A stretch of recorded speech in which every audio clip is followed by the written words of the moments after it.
Everything. Yeah, Right. I was gonna say it's that time of summer where everybody's still. Well, not full with bore. Yeah.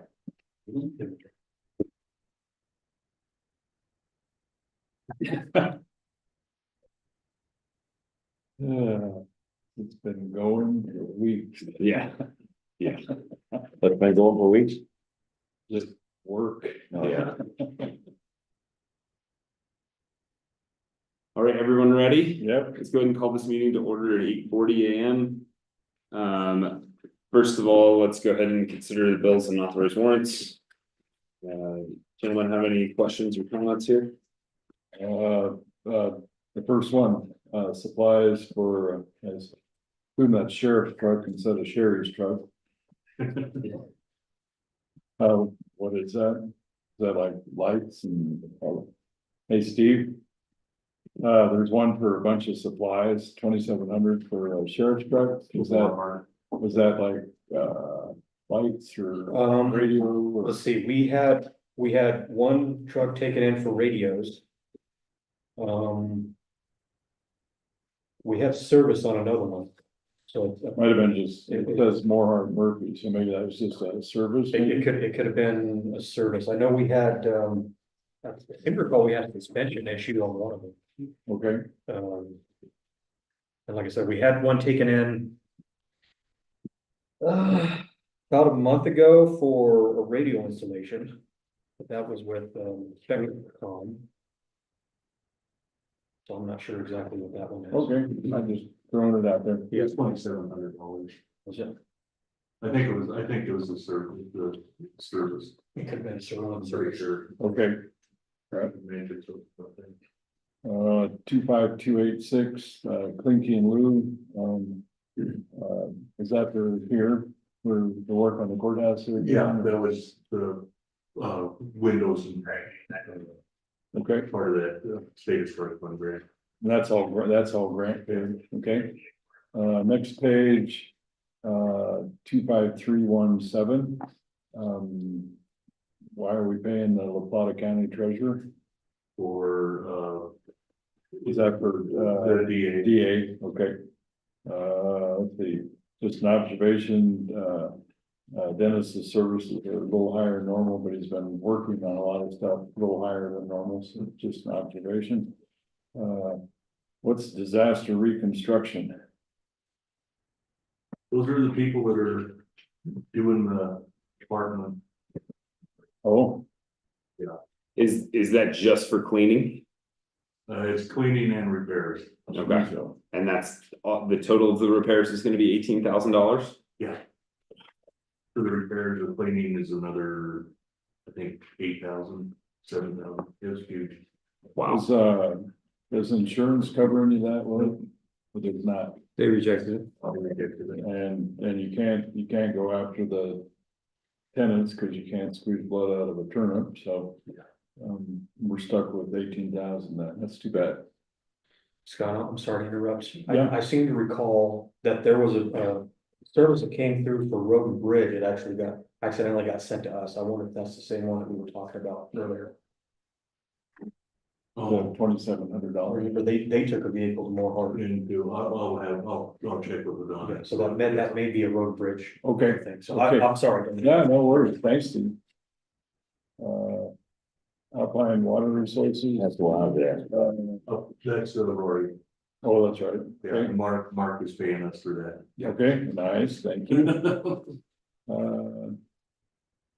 And we have a deal now with the fire authority, we are paying them for their administration time and their cleaning and all that. Yeah.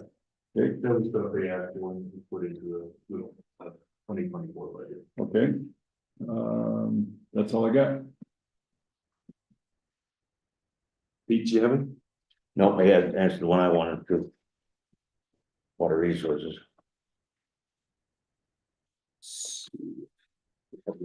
Here too.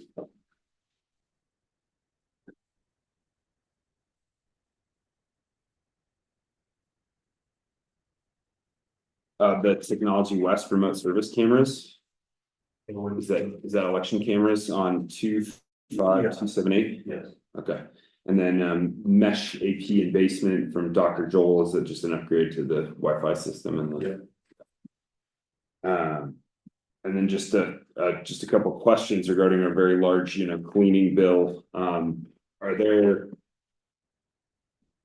That situation, I think, was pretty unique in some ways, but like that was the apartment that Danny Chacon was in, correct? No, No, it's a different one. No, Okay. it was, no, this was, the family was in. Yeah, yeah. So Danny had his own. he had his own apartment, okay. I Oh, don't wanna get into, That's not the. Yeah. mention names, but it's, Do not, yeah. yeah, just are we able to do background checks on people before getting them into these apartments and things like that? Like, Or references or things like We that. do, I think what we're gonna do is, we're gonna, and our, Dennis can correct me on this, but our lease agreement allows us to do inspections. We just updated the lease, we cleaned up the lease a little bit, gave us a little bit more control over it. Especially the inspections going in there for something, damage being done, getting in there in a hurry and things like that. The problem that you have is, new legislation just went in that really slants it towards tenants now. And I mean, there's a lot of things you just cannot do, if they have. You can't even terminate leases. You can't even terminate leases because you don't like the person anymore. You don't like the situation. You're stuck with them. It's really, really insane, in my opinion, how far slanted it's gone to tenants' rights. But we went through and did revisions to the lease, corresponding with the statute and what we're able to do by statute. So I think we're in the best position we can be in. I think the backgrounds and the references required. Once they're in there, they're hard to get out. So yeah, try to get good ones in there and. Well, we've had good ones up until then. Yeah. But if you, but we do have the right to inspection if we think it's Yes, getting bad. yes. Yes, absolutely. So, as I said. We went through and I made quite a few additions and changes to the lease just to correspond with the statute, so. Sure. I think we're as protected as we can be. I'm not gonna say we're bulletproof, but. Diligence is key, be on top of it. If it looks like something's not right, then get in there quick and inspect and. Get them out if you can. So, we have kind of a manager, is that kind of their responsibility? Yeah. Okay. I'm just concerned that this is the situation of somebody who would not have probably been able to find anywhere else to rent in town and was allowed to be in county housing, county subsidized housing. And we got stuck with a $20,000 bill on top of all of this, and it just. It's a hard pill to swallow that just because somebody's not able to find housing anywhere else, that the county should have to suffer a bill like this. And no recourse either. Yeah. And I think it's a great service that we're providing to provide housing at all right now, and I think it's a huge hit to the taxpayers. Yeah, no, For this bill. quite honestly, we can't afford many of these. I mean, we can, No. we built up a team. enough so we can Yeah. absorb one, but if we got hit with another one. Yeah, at the same time, we had another apartment, a tenant move out, and her apartment was ready to lease the next day. I mean, it was like, Right. and that, really, we have been very fortunate down there. This one was just Yeah. Not to try to put a positive spin, because you can't, but it could have been worse. They relinquished and we didn't have to go through an eviction process. And if you would have had gone through an eviction process and Would have that cost on the job. throw that on top and all that, so it could have been worse. I mean, Yeah. what the town's dealing with in a different situation is even worse and taking a little longer. It could be worse. Yeah. A lot worse, and more litigation and everything else. Yeah, Yeah. All right. Okay. Thanks. I've entertained a motion to authorize bills and warrants for August 14th, 2024. I'll make the motion. I'll second All in favor? it. Um. Regular meeting minutes for July 24th, 2024. Any comments or questions? No, Nope. make a motion to accept the minutes of July 24th, 2024 as presented. I'll second it. All in favor? Aye. Thanks. All right, we will move on to our first appointment here, security of remediated sites. We have a few folks who are here. Welcome, thank you for joining us this morning to talk about this. Will you want to start us off or? Sure, as you know, you were sitting in my office a few days ago or a week ago or so, when Ryan came in to let us know that his couple of his sites had been vandalized. And you know, he has done remediation work on those sites. And you know, it just kind of, as we talked about it, you know, it raised a larger issue is, you know, between private property owners and the federal government, the state, doing a lot of work on, you know, as part of the Superfund site. You know, the last thing we want is people going in and vandalizing those sites after they've been cleaned up, and safety issues. I mean, they're cutting locks to get into the you know, the mines, and you know, Greens have spent a lot of time and money securing those sites, and it just, you know, and of course it's such a large area that you know, there's no way we can. I mean, Steve, come on, let's cover that whole area out there 24/7. yeah, I just left there 5 minutes ago, so. Yeah. You know, there's just no way, so. We thought it'd be a good idea to put it on the agenda to kind of have an opening discussion about what some of the issues are. And then, you know, maybe figure out how we can at least address some of them, or what direction we want to go in. And, you know, I kind of like to let, if it's okay with you, let Ryan kind of inform the rest of the Yeah, sure. board what was happening on his site and what his concerns are. Yeah. Ron, you're welcome to come sit up here or you? That's Yeah, okay. yeah.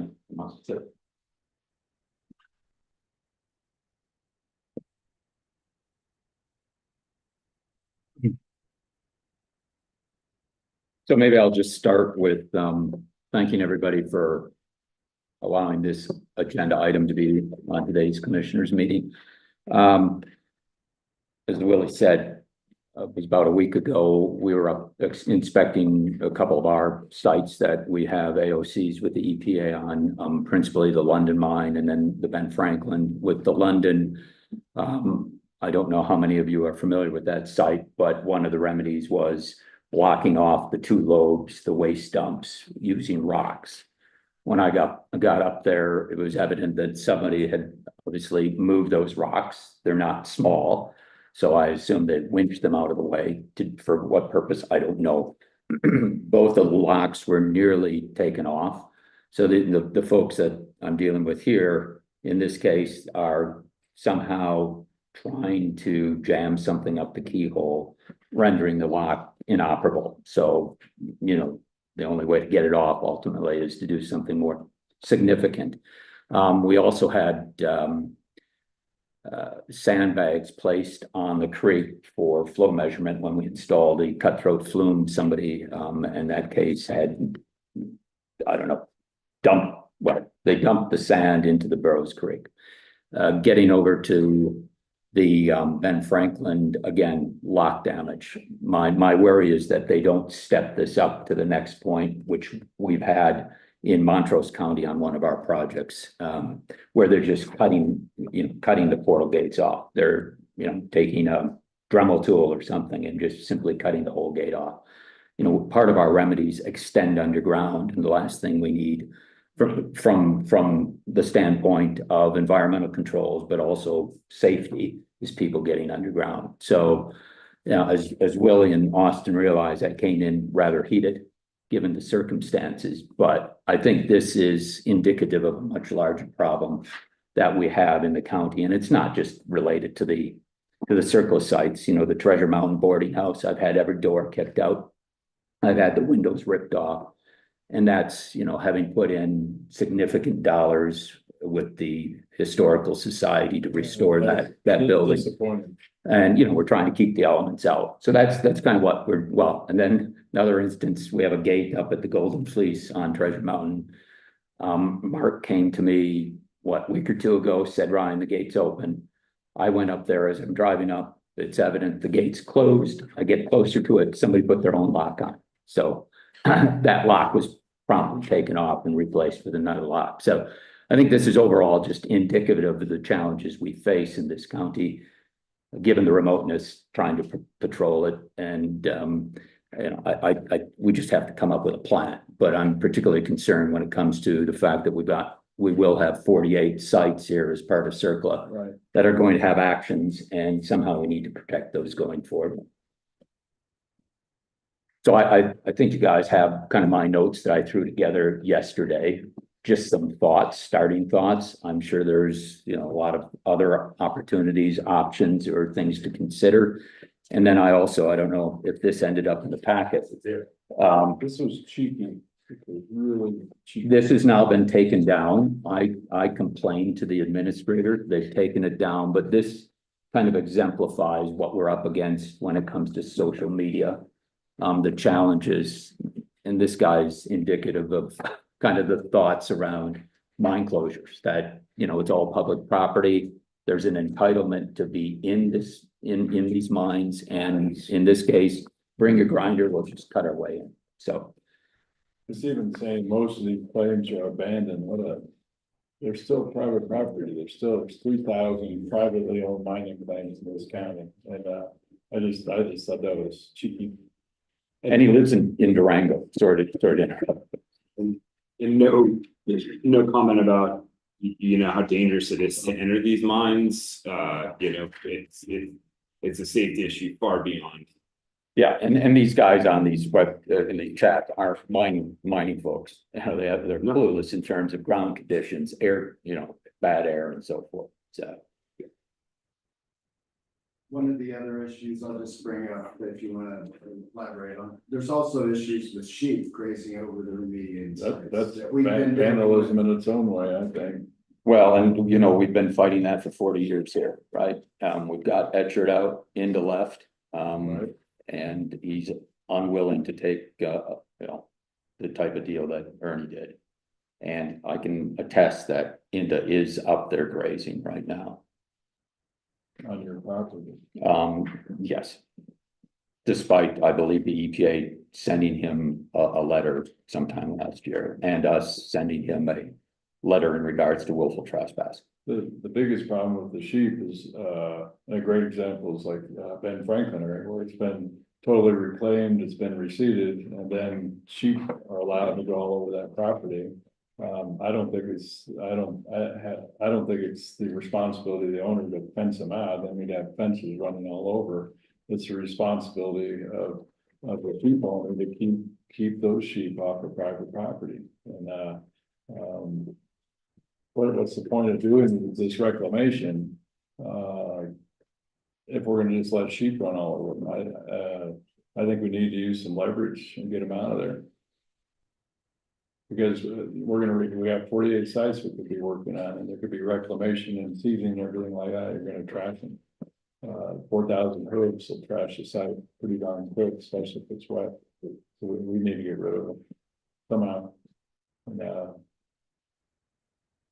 I don't know where to go with that one, but that's, and another example is like the Treasury or Terry Tunnel, you know, that was all reclaimed. And there should be, I know they need access, but there needs to be a gate or boulders or something so that they're not out there doing donuts with their ATVs and stuff like that. I've seen that. And even to me, if you go up, end of Lake Emma area there, and there's a little faint road that went up parallel in the Washington Bay, with ATVs that just ripped that to shreds, you know, that whole area should have been, and see what that leads to, is they say, oh, fine, then we'll just block it up, you know, clear it on here or something like that, so you're not over there racing up and down some of that stuff, but, a lot of disrespect up there for sure, so. And we don't need that on 48 sites that are being reclaimed, whether it's motorized or sheep or anything like that. We have, once those sites are reclaimed, you don't want to have to go back and try to fix them up. You know, I've been involved in a lot of early on reclamation, with DRMS and stuff, and we're always told, but, I mean, we use, put with heavy equipment, big rocks. Like Ryan's saying, if they have a winch, that's not the answer. I mean, a lot of these places, you're gonna need a gate. I mean, Terry Tunnel especially. Oh, I completely agree. I mean, a gate is the only answer. With the gates though, they can winch those out of there No, you sometimes can't. too. You Can can't concrete them in. Oh, Trust me, I've put some, we- I've got one, again, won't mention names, but I just put a gate in and, yeah, there you go. Well, go ahead and finish it off. Yeah, but you're gonna say we got this new, concrete mix that we use now and, you put those posts in 4 foot, they're not going anywhere. You're not winching them out. Okay, But Pete, how, you're locking them, right? Oh, yeah. My worry is, we know what they're doing with locks now. Right, well, I mean, again, you put the cover on the lock. I don't know, I have no answer for what I saw the picture of. You showed me I mean, them banging on the lock, cause they ended up destroying the lock and then Yeah. you can't even get it off. Yeah, exactly. I don't have an answer for that. That's no magic wand for that one. Art, Yeah, thank you. So I wanted to give it all, I was talking with Craig Myers, one of the EPA OSCs a couple of weeks ago. When we were up at the Red and Bonita, and he had said how a couple of years ago, somebody drove opened up the gate or cut the lock. Drove onto the Red and Bonita property, drove up to the mine portal safety closure, chained it up and just yanked off the entire mine portal closure. for what purpose though? Yeah, there's a bulkhead, a couple like 200, 300 feet in. Yeah. Yeah, You gotta crawl in just to get there. but I mean, that was just. Yeah, no, I got you. You can't put game cameras up there to catch something once in a while? Brian could probably chime in better on that. I mean, there's. You can, I mean, you might get lucky at least and catch someone doing something and catch a license plate. Yeah, It's worth a try. Game cameras are cheap. until they shoot them.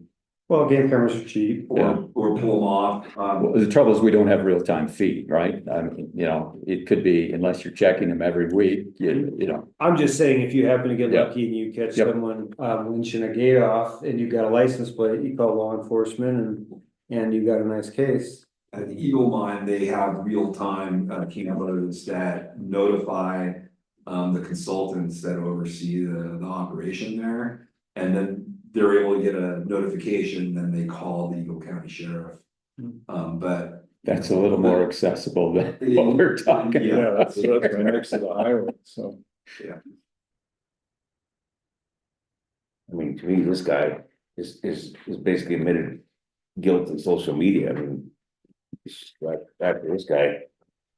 I mean, That, he's, bring your grinders. so here's a question, Dennis, he's advocating for crime, but you haven't caught him at it, what's the rules on something like that? Where's this guy live? Durango. But he's advocating for crime, he's saying, go ahead and break in, go ahead and commit a burglary, He's yeah, telling them how to do it. Bring your grinders. yeah. And those grinders, the heavy duty battery powered grinders can cut those. I don't have an answer to that. I mean, we weld and we put up a lot of gates. But if you got a powered up grinder, you can get them on. I mean, they really want Not to. with you got that nice welded hinge, but just anything's cuttable, I mean, It is. I don't have an answer. I mean, if they want in that bad, I they can think get in. it's gonna be a law enforcement issue, and if you guys wanna explore it, we can talk further about it. I don't know, I think we use game cameras in Dolores County, we've got game cameras on a gate. Sometimes we'll put a dummy camera up over here and then we'll put one up over here. They shoot the hell out of the dummy camera and we have ticketed based upon people going through the gate. So it's. I wouldn't mind even just seeing like an informative article, like in the paper, a couple of things saying, just so that the public is aware that vandalism is happening, locals should be watching for that, and if there are locals who are doing it out of town, not so much unless they're reading the paper, but they'll know that people are starting to watch for them. So, I don't know. Well, I think there's an opportunity in terms of education on social media for some of the agencies to even get involved, whether it's DRMS, EPA. You know, I've listed a number of these groups on Facebook, but I think a few well-placed comments on this is what we're doing, here's the expectation, I think could go a long way as well. Would you consider sending that to the Herald, just sending that? And letting them do some investigative report on it, maybe you get some traction there. They love to do investigative reporting in San Juan County. Maybe on different subjects, so yeah. You give them something to sink their teeth into anyway. Yeah, and really, I think the best social media post you could possibly have on a group like this is the sharing the report of somebody being prosecuted for breaking into the mine. I think that would be a huge deterrent. It's really, I'm sorry. I'm sorry. Yeah. Go ahead. I was just gonna say, Kirsten is online. She's got her hand up, so whenever we get a minute. Could I just ask Anthony something? Sorry, Anthony, is there federal ownership of the remediation to the point where it could be destruction of federal property? Well, if it was on federal, what our issue is here is we have a private property owner. They entered into an agreement with the federal government to clean their space and do these things, these remedial sites, and they've done it. And now, you know, they have to go. I mean, we can't ask them to police them. So you're asking, I think, if there's since that was an agreement and the federal government's involved, is that destruction of an investment, whatever? I think they're gonna say that it's the owners, but I'll follow up. Could you? Yeah. Yeah, that would be great if it was destruction of federal property. Yeah. Make it a Or state property, big deal. you know, for even though the gate's on private land, since it was installed by a state agency, they consider the gate to be theirs or something like that. Paid by federal funds. Yeah. Yeah, you could say it was destruction of state or federal property. Yeah. And let's touch base on that. Yeah, Anthony. that sounds good. Okay, sorry to interrupt. Kirsten, would you like to chime in and tell us your experiences or? Yeah, I just wanted, well, I wanted to let you know I'm here, I'm listening, I'm the one locking stuff. And it's getting cut off. We're changing our closure methods a little bit. We've been installing more gates on roads for landowners as part of their safety closures, which is a little bit different. In the past, we've left their roads open and then they're more likely to get vandalized. As we were going around with EPA, we're looking at access issues when we're looking at goals 2-3 or bulkheads. Part of our metrics that we look at is like blocking some areas off from public access to protect some of those remedies. So it's something we're thinking about. And then finally, I get calls all the time about locks being cut, and I cannot even keep up with relocking everything that I need to relock. So there's a bunch of cut locks, there's a bunch of open mines. And I just get so many reports, it's just like running around trying to relock everything is a lot.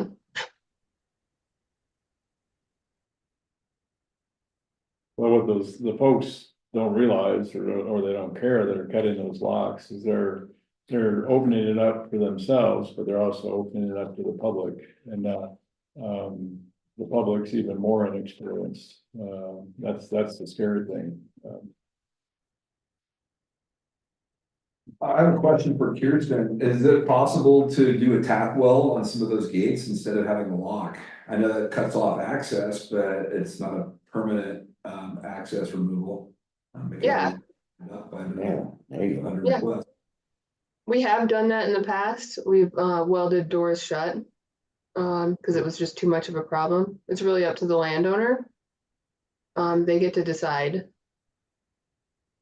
What do you think about things like that, Ryan? Or, I mean, it takes away your access, but if it's a mine that you're probably not gonna be needing to go into in a while, is it worth just having the doors welded shut? Well, I think that's a solution if there's no need to get back in that mine, but as Kirsten said, it's gonna be wholly dependent upon the desires of the landholder. Right, Yeah. right. Is there? Are we at the top of the chain as far as design of these locks and their access to them? I mean, you gotta reach through a hole, you gotta try to do this and do that. Is there any other design we can come up with that's even more of a deterrent? I'm not Well, an engineer or anything like that. Definitely this is something DRMS looks into. There appears to be not really any material that they can't cut through. Basically, if somebody wants in, they can get in. That's kind of a sad answer, but there's not a material we found that is really resistant. When you look at Red and Bonita, they just yanked the whole gate off. I mean, Yeah. That's the problem with tack welding the gate shut too, is locks are cheap and easy to replace.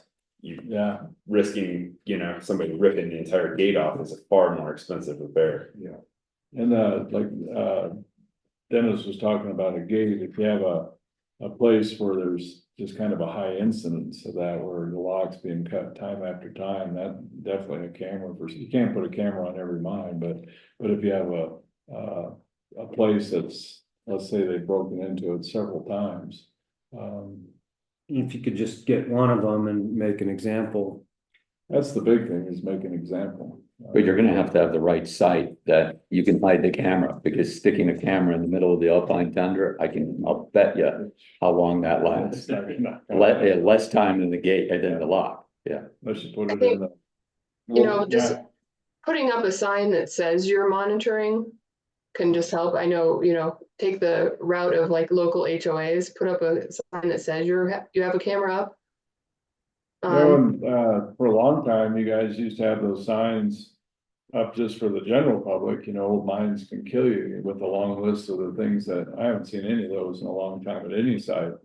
But that, if somebody's Because they were all cutting stolen. locks, if somebody's cutting locks, it's a concerted effort by a small group to get into mines, no matter what. I mean, because the average Joe with the public, I don't think is gonna are gonna be deterred by that, but say it's a group that likes going in old mines, they're gonna be cutting locks, and they're not supposed to. So. And as far as increasing our backcountry presence, we're at the end of our rope as far as being able to cover that. But I think if everybody with BLM, our sheriff, US Forest Service, EPA people, DRMS that are out there, and just be aware that it could be happening, and again, most of those folks are gonna be out during the day, but if folks are out at night,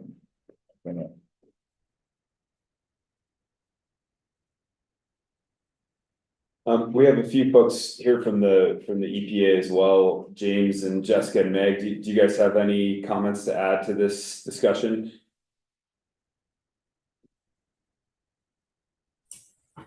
This is James. I think that we're really here just to hear kind of the issue at hand. And I know that Ryan has talked with Athena at some length, and Athena has brought this back to the team. So it's something that we are aware of and that we're discussing internally as to what we can do. But, at the end of the day, like you guys have pointed out, it's kind of a, it's a crime in and of itself. And that is a kind of a law enforcement issue. So we can think strategically with you guys on what kind of deterrents may be available to us. But yeah, I'm not really sure what those conversations are going to produce as we have them internally. And this is Meg. We will talk to our attorneys about this. You know, I think you're aware we had an issue at a different site where we had someone using a well that we drilled to, they cut the lock on it and we're using the water from the well.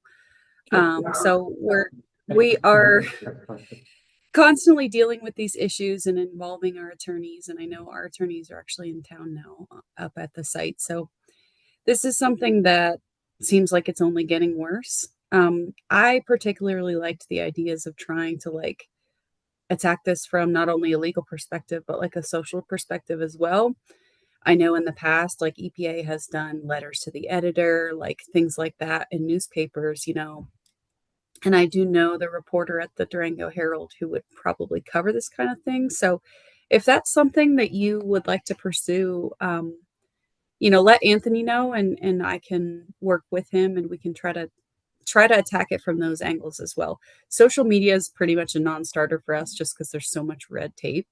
But when you're talking about traditional news media, that's something that's a little more accessible to us. Only other two remedies I can think of that are pretty effective is breaking them shut or filling them with dirt. Though Sunnyside filled the Mayflower with dirt and it was dug out within weeks. So, but I think like champion number 5, you'll never get back in that. Jones filled in the Gary Owen with dirt and stuff. That's and not just a little bit. You backfill ways in, and that seems to have been pretty effective too.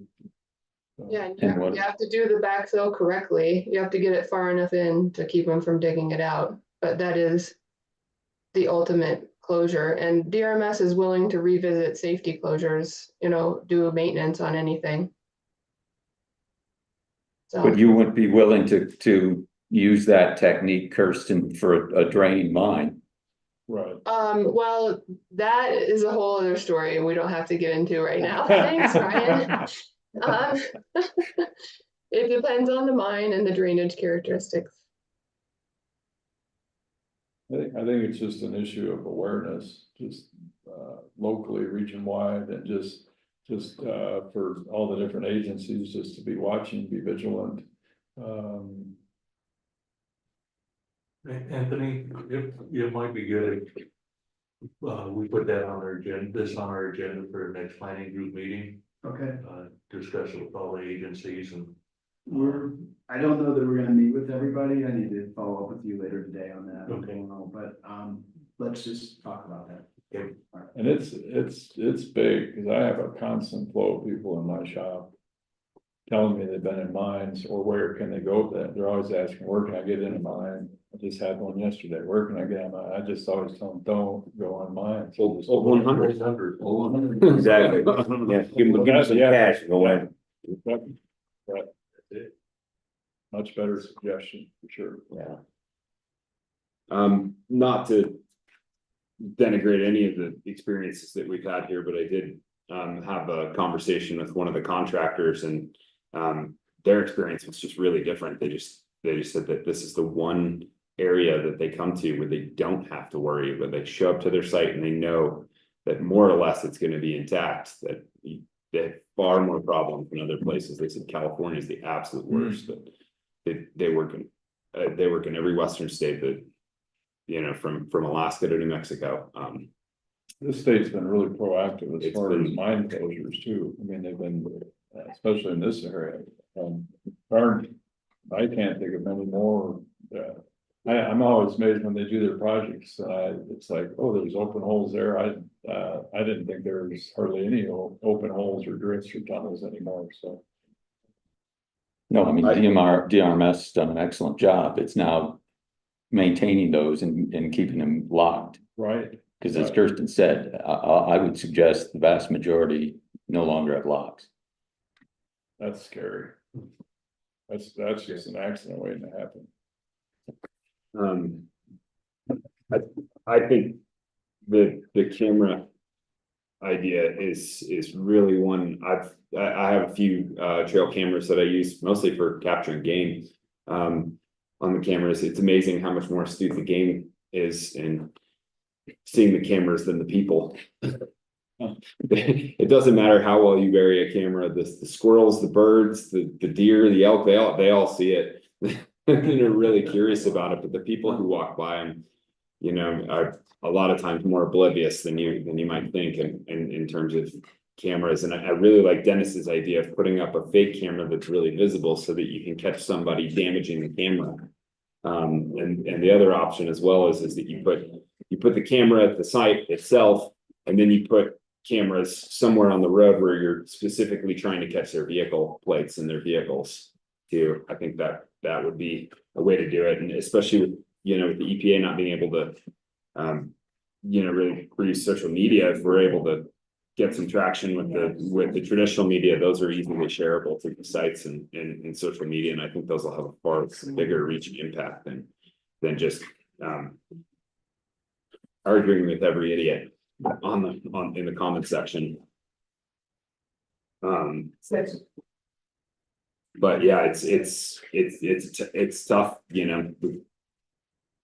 A lot of these areas are pretty inaccessible and pretty remote, and I mean, I've seen ones with double closures where, you know, there's a gate in the front of it that somebody's dug underneath, and then there's a gate behind it with a lock, and then they cut the lock off the backside of that so that they can get into them. Just you can and the gates, the interior gates just wide open. It's a problem, and I mean that instance I think I saw 13 years ago, you know, so like Kirsten said, like there's just, if they want to get in, they're going to get in. They can, battery powered, you know, angle grinders and things like that. You can pretty much get through anything. I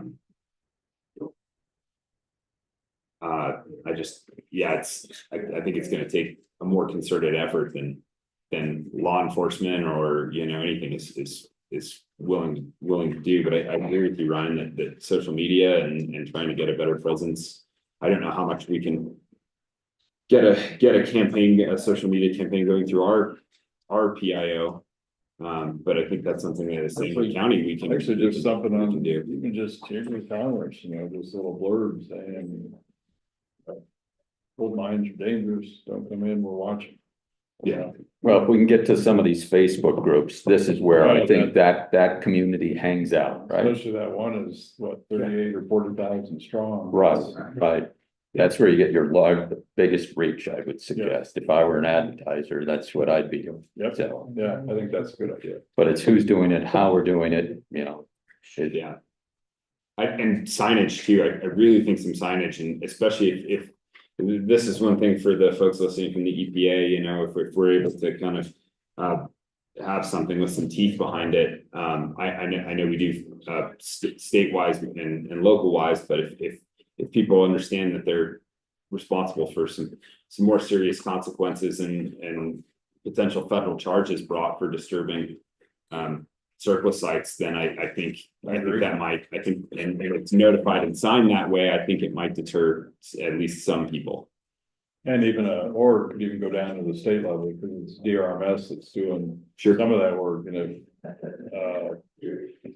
if there was ownership of that work, then they could be prosecuted under state or federal charges. So I think that's a good idea too. Yeah, I can tell you the Ben Franklin portal has no trespassing sign on one side, danger on the other side. They don't care about signs. You could have, could have had anything up there, they don't care. Well, if they're making a concerted effort, they don't care. They're going to. But I agree, if there's some signage that, and I don't know what's up, you know, on the dumps up here, the EPA has some large, you know, no trespassing signs there, but Even just putting the signs on some of our informational boards, you know, like as you're leaving town and stuff, anywhere where we have an informational board, as far as ATV routes. Nobody was. Nobody. I don't think signs are the answer, so. No, because They don't care. They don't. You look at this, that bring your grinders. If they're already Yeah. bringing their grinders, Yeah, they're making a concerted effort. They to don't get care on about the signs. But, you know, the difference between no trespassing or we will prosecute you, I think is a stronger statement. It might deter some people, not all. I feel for you on the jury, too. There's no place to put a camera. Yeah, it's wide open. Yeah. But I mean, you could try putting them behind the portals, and if somebody breaks into the portal, maybe, but you know, you can. Maybe somebody sees the red light blinking behind the gate and decides it's not worth it. Landmines. Well, these days, a lot of them are infrared, so there's, Yeah, so. well, yeah. Yeah, well, we could adopt Commissioner Fetch's idea of landmines. No, Yeah. no. Dennis, you're not in agreement with that? No. Well, I appreciate the time, Commissioners. Thanks so much. Thank you, Ryan. Self-help is never a good idea. Just remember. All right, we're gonna go ahead and welcome our next appointment. Thank you for being patient, Martha. That was cheeky. I don't know, looking. This should looking be on the much website, simpler than that. Trying to see anything else. How about that? Hang on Try to there. get you a little time back. Good morning. Good morning. Good morning. So I will dive right into our financials for May and for June. And so unless you have any specific questions about the May ones, I'll actually skip to June since the May numbers are also reflected in the June report. And so that just makes more sense to me. We'll have to sign them both, obviously, but so June is transmittal number 6. And as you can see, the payment to La Plata County was about the same as usual, 4,700, a little bit over that. And the payment for San Juan County was also about the same as usual, 5,200. Those two payments are typically about the same from month to month between Chrissy's time, if there's mileage, and then the time that La Plata County folks spend doing San Juan work, and that $2,000 that goes to therapeutic services every month. So that's the first page. The second page is the year through June. So we're halfway through the year now, as far as the county's year. The thing I need to show you on this is in May, the very top line, the revenues, it dropped to 3,000 instead of the usual, it's right around 7,000. That was because we realized in July, we didn't upload one of our May payment cycles into the state computer. So July's, we should see that back. So July's, it should be more like 10,000, and then actually July's revenue should be probably between 25 and 30,000, because we'll also get paid for our contracts we have to the Family Learning Center and the school in July. So that 3,000 was low. I will keep an eye on that. I didn't see it until it was too late to catch it in June, and so we did catch it in July. The other piece on this one is so because of that, on the bottom line where it shows the year to date, where you see the January through December 24, it's the second column over from the right, that shows we're in the red by $678. That is not correct for the middle of June. We should not be there, and that's because of that May problem. And so I will keep a close eye on that, make sure that we get those revenues from the state, that it was our error. We didn't get it uploaded into the state system, and now that's been corrected. So these are accurate for the funds that went in and out through June. They're not accurate for what we should have received. Does that make sense? Do you have any questions? Okay. And so otherwise, the other piece of the financials is the next page, which is the state fiscal year. And so the state fiscal year ends in June. So this is actually our ending standing with the state fiscal year. And then I have some updates that don't really go on this form, but I'll tell you about. So the ones that are highlighted are ones that we had overspent our state allocations. And so in reality, they could be county only funds, but none of them are. And let me explain that to you. In childcare, we were overspent by a little over $3,000. Those three lines that are all together, that says childcare and then CARE, CRSSA funding, those are all childcare funding streams. because statewide, there was some extra money available, so childcare was made whole at the state level. So we did not have a negative on childcare. The core 100% funding, you see that we were over by $374 in that, but our core 80/20, we were under. And so they just shift the 80/20 into the 100%, or vice versa, the 100% into the 80/20. So that there was no additional county funds.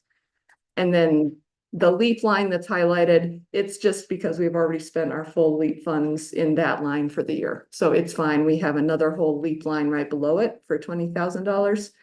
And that'll be another expense you'll see for this month. The LEAP funding goes through September. And that was how we were able to purchase like those grocery bags and the other things that Christy was able to distribute as marketing for the low income energy assistance program. And so we were able to purchase some more items this month. So we ended up even as far as state funding. We didn't have to use any county only funding for the state fiscal year that ended June 30th. Any questions about those financials? So there's two transmittals, even though I only talked about one. I'm happy to talk about May. If you have any questions about May, it just is the same information. Austin, you ready for a motion on these? Absolutely, we should probably do two separate questions. Okay, make a motion that accept transmittal number 5 in the amount of $98,8713. And I make a motion that we gotta vote on this. Sure, yeah, we'll vote on it. Come on, let's vote on this one first. I'll second it. All right, all in favor? Aye. All right, then make a motion that we accept transmittal number 6 in the amount of $99,9125. I'll second it. All in favor? Aye. Aye. All right, thank you for that. I'll make a quick mention of something else that's on your agenda under new business, but we won't go into any details on it right now. We got the new contract from the Area Agency on Aging for our shoveling and home chore program. We just got it last week, and Dennis has looked at it, and there are some concerns with some new wording in it. So it's not actually ready to be signed today, and this won't be the only county that's concerned with it. The San Juan Area Agency on Aging covers 5 counties, and Dennis and I just had a side conversation in the hall. We're pretty sure all of the counties will have the same concern. And so we'll be looking at that, but we don't actually access this funding until the shoveling season starts. So we've got some time to make sure that gets. It'll be fine. It'll get worked out. It's just, I think they're going through a transition phase over there, admin, and I think they've got some language in there that we can't agree to, but we'll work through it. Yeah. Not gonna be a big deal. Yeah, it'll. All that. And then I just have some quick updates from Christy. So let's see, when you were talking a little bit when I came in about the apartments, which I think you talked about the negatives. A positive is that when that apartment does get cleaned up, there are at least 3 eligible families or individuals on the waiting list. And so we should be able to get it filled once it's ready to go. And otherwise, all the apartments are full, and other things I think are going well down there. And I appreciate all the work you've done on cleaning up the lease. Sometimes we don't know what we need until we find out we need it. Let's see, for just in general, we continue to see the social services workload is busier than it was before the pandemic. Just more people are on benefits than they were before. Some of that is some of their different rules. So it's less restrictive for people going off and on benefits. Like when they get their summer job, they may be able to stay on benefits more than they could before. And there's also just more, I think, people realizing it's okay to be on benefits if they're eligible for them. I don't think there's much of a stigma as there used to be if someone needs assistance with food or assistance with medical care. So it's definitely not an overwhelming workload for her. It's just a change we've seen in the last 4 years, that there are more people on year round than there used to be. And then the other piece is a grant that we get every year is through Energy Outreach Colorado.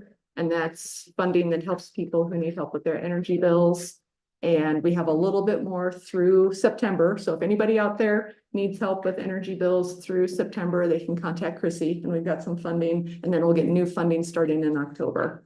And we get the bulk of our funding for that over the winter months. since that's typically people need the most help with their energy costs. And we'll also, the LEAP program, which is also energy assistance, that starts up again in November. And so between the Energy Outreach Colorado and the LEAP funds, there will be resources again this winter. So those were the big things. I just have a quick question Yeah. on the snow shoveling. Is that about what we got last year too? Yes, that's exactly Okay, the same amount we got right. last year. Nice. Yeah, and we'll keep working on getting that contract finalized. Okay. As Dennis said, there's a complete turnover in the local AAA office, Area Agency on Aging. And so the board is having to step in and do pieces that the executive director used to do. So they're still kind of figuring out some of those. They just hired a director, so. Oh, good. Good. No, they're attorneys. Their attorney? Mhm. I do, but I can't come up with a name right now.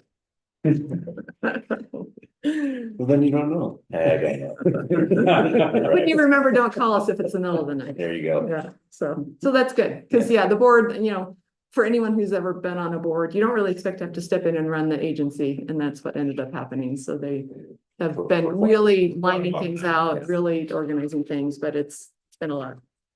So those were my updates. Any other questions or anything for me? Anything you'd like me to bring back next week, next month? No. And Dennis and I'll work on that contract and. I threw an email out and said, my attorneys over at Ohio County just to get the ball rolling. Oh, great. But honestly, I think if you got me the name on that, for the attorney for the area, aging people, I think I could just call them directly and get it figured out. Yeah, I can find that out this afternoon. All right, and I'll send you those transmittals, Will. Good. Thank you. Thanks. Thank you. Thanks, Margaret. All right. Moving on to our next public hearing, Sir Cuff and Terry Alexander improvement permit sketch plan for the application to construct a residential cabin and gravel driveway with a bridge over Cunningham Creek, site grading and associated utility improvements in the Winnemucca Mill site, MS number 536 or 563. Welcome back, Derek. Hi, how are you guys? Good, how you doing? Good. Okay, just for everybody who's here regarding this application permit process, we're gonna go ahead and let our administrator introduce the project. We're gonna allow the applicant to go ahead and give their presentation about the project, and then we will open it up for public comment. All right.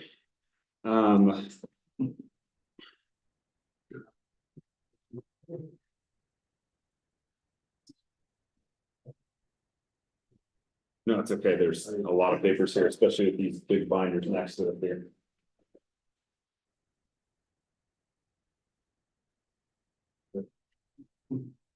Alright.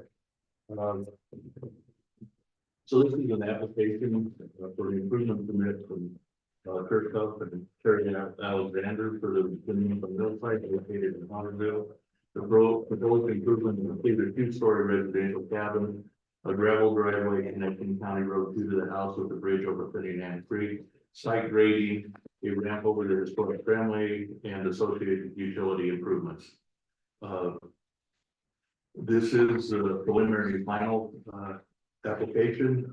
They previously submitted a sketch plan which was reviewed by the Planning Commission and approved by the Board of County Commissioners with conditions. The applicant has acknowledged and agreed to or completed the conditions as required by this sketch plan approval. I was able to visit the site with building inspector Bevan Harris. The property where the driveway is located is on the south side of Cunningham Creek. There's higher in elevation to County Road 2 and will require some site grading. Included in your packet is profiles for the driveway to show the set of the driveway. The Planning Commission reviewed this application at their last regular meeting of July 16th. They recommended approval with the following conditions. One, that the applicant acknowledge that emergency services will not be available in a timely manner, and perhaps not at all. Number two, all improvements to the Winnemucca mill site shall fully and completely comply with and strictly conform to all terms, conditions, and restrictions contained in the San Juan County zoning and land use regulations, all permits issued and all applicable state and federal rules and regulations, including Army Corps of Engineers, wetland regulations. Three, that the applicant shall fully and completely comply with the San Juan County zoning and land use regulations 4-110, design and development standards for all improvements and use permits. Four, the applicant shall preserve to the greatest extent possible the natural terrain and drainage of the land, the existing topsoil and existing vegetation. Disturbed areas shall be revegetated with native plant, grass, and wildflower species that are certified weed-free as soon as possible after disturbance in order to prevent the establishment and dominance of non-native invasive species as required by 4-110.1. The vegetative screening be provided to minimize the visual impact to the William Ogle property. The DAP can be placed on the town of storage and utility billing system for refuse. And 7, the failure to comply with these conditions shall be ground for the revocation of this improvement permit.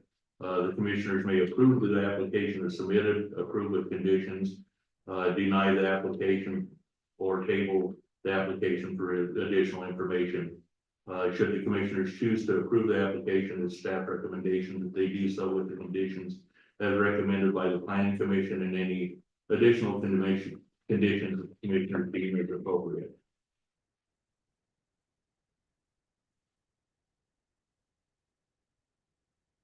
All right, Kirk, you want to share anything regarding your application? So I'm Kirk Huff. I'm one of the owners of the Winnemucca. We'll be doing the construction ourselves. Then I think we got Evelyn and Jeremy there with us here with the consulting firm that put all this together, and Karen, she'll be the property manager for the Airbnb, so. Oh, yeah, and just we had one other person trying to join that's in the waiting room on Zoom. Oh, looks like they just let him in there, so. Good morning, everyone. Morning.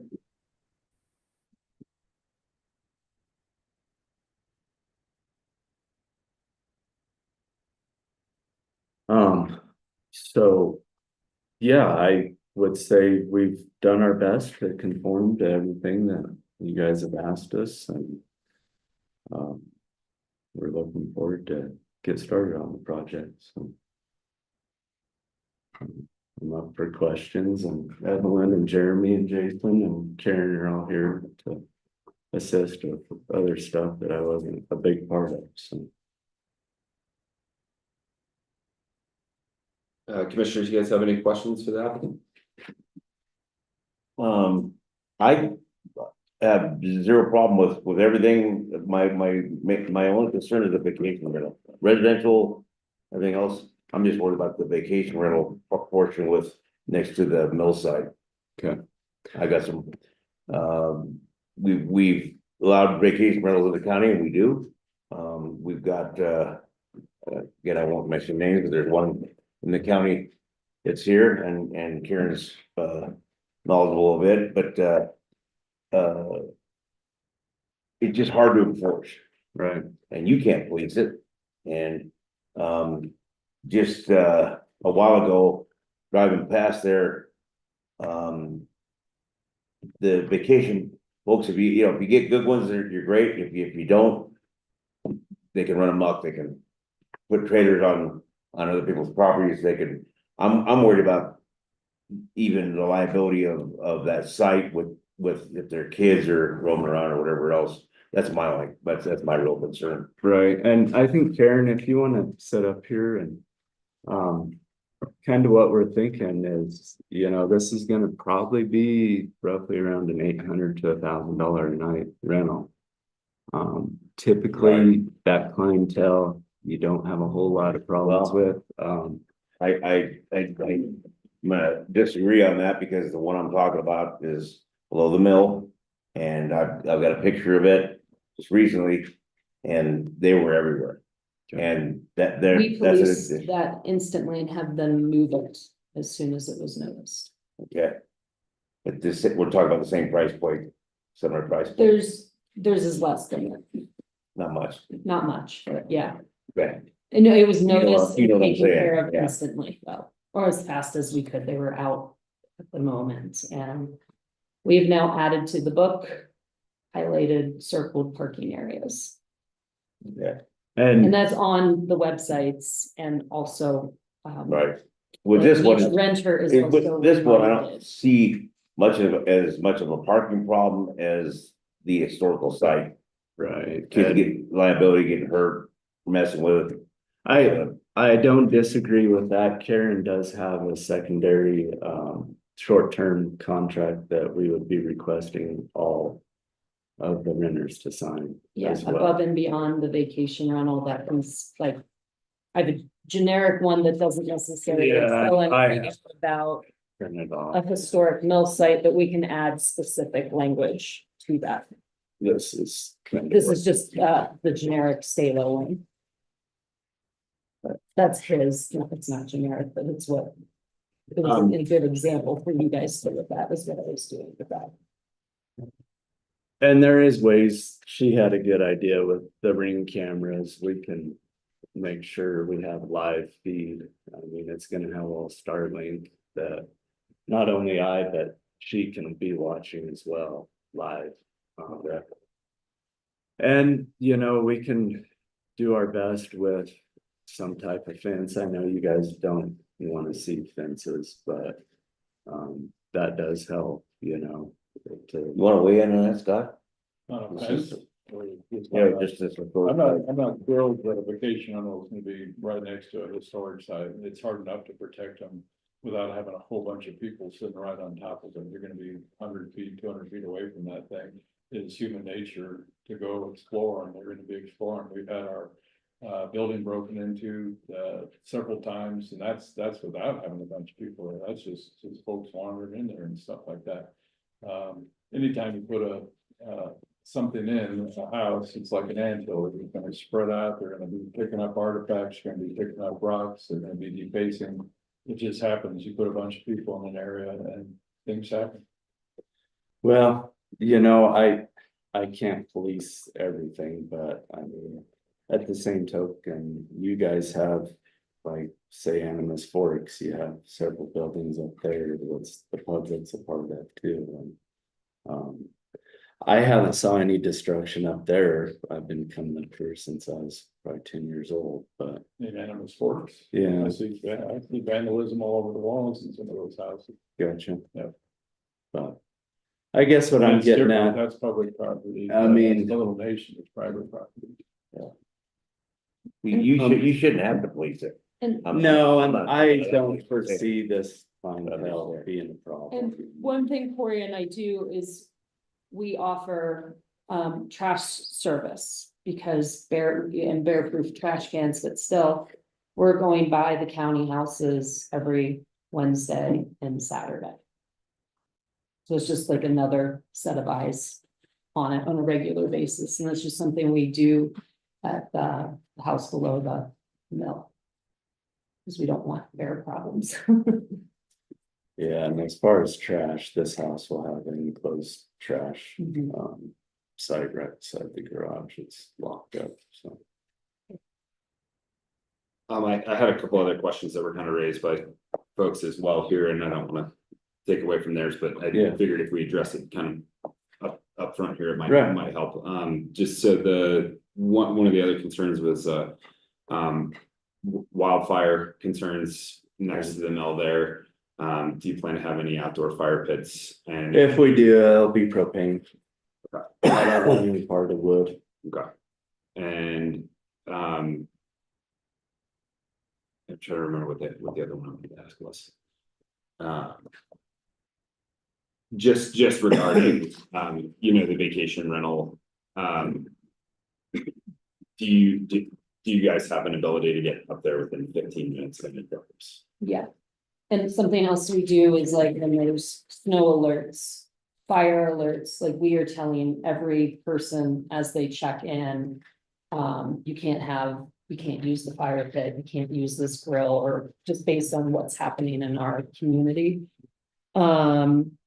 And yeah, that message goes out to the renter, Corey and I, so that we are always on an email thread and a text thread. Yeah. So we kind of double do a lot of information, and we want, not everybody knows if there's a fire ban, so we make sure we tell people. Sure. And people don't always necessarily respond to, messages like that, so sometimes it takes a personal touch, but yeah. I think that's thanks.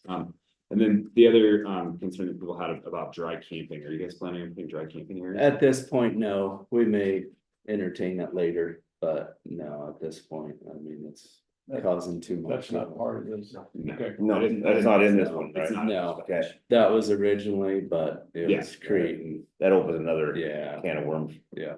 We're not going down that rabbit hole right now. Okay. Do you guys have any other questions for the applicant or Willie at this point, or can we open this to public comment?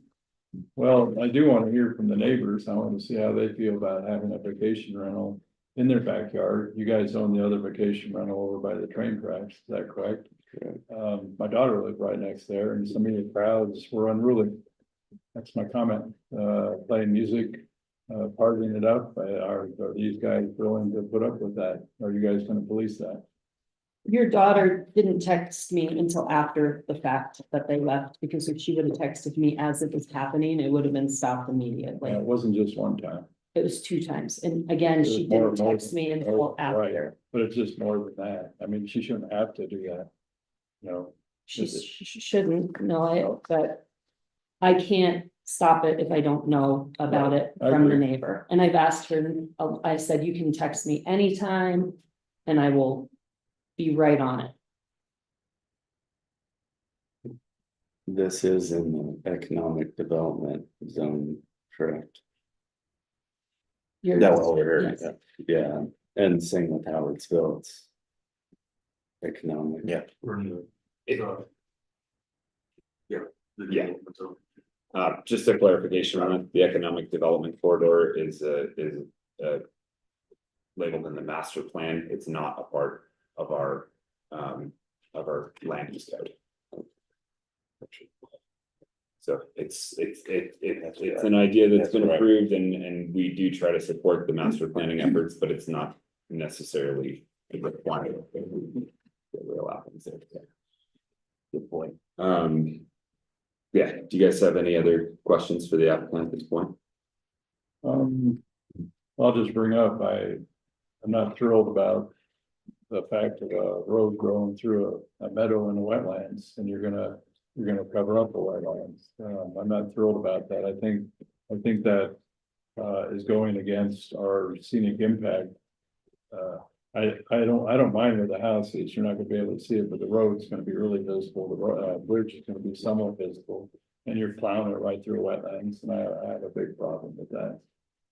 Well, and I think that'd be a good one for Jeremy. We did a wetland study.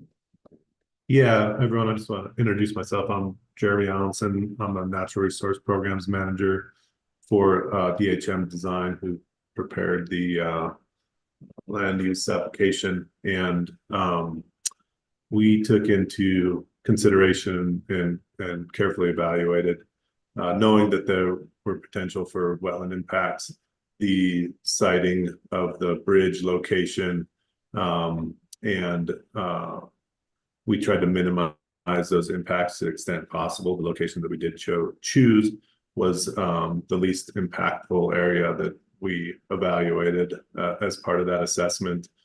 We did do a complete wetland delineation for the entire property, and then we actually realigned the access road on the north side of the property to avoid a small wetland that was delineated there as well. So we definitely took into consideration impacts to those resources, and we also completed a scenic review as part of this application. So we feel like we've addressed those items. All right. All right, are we okay to hear from the neighbors and Sure. open up the public comment? Anybody would like to particularly start? This is, still hand out actually two sheets out of the plan. Thank you. I'm Bill Ogle, my wife Julie, and we're the neighbors on the west side of the project. Thank you. And looking over the planning and what was submitted, it has all the earmarks of a commercial project. It's got the plans say that it's for a commercial for an Airbnb building, and the plans that are still part of the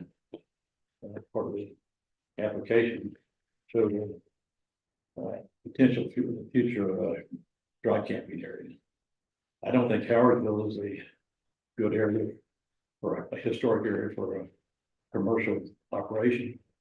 I have no problem with the house, with having a residence there, but I think there's significant fire damage. Fire damage to the Little Nation Mill, which is probably the only existing mill in Howardsville that's still standing. The house right behind it is in all the history books. The little the old log cabinet shows pictures of the original dwellers standing beside it. So that's a very historic area, and it's just not. I don't think it's a good area for Airbnb for a commercial operation. It is a town that we have a community. There's several people out in that area that meet, and I've sent all these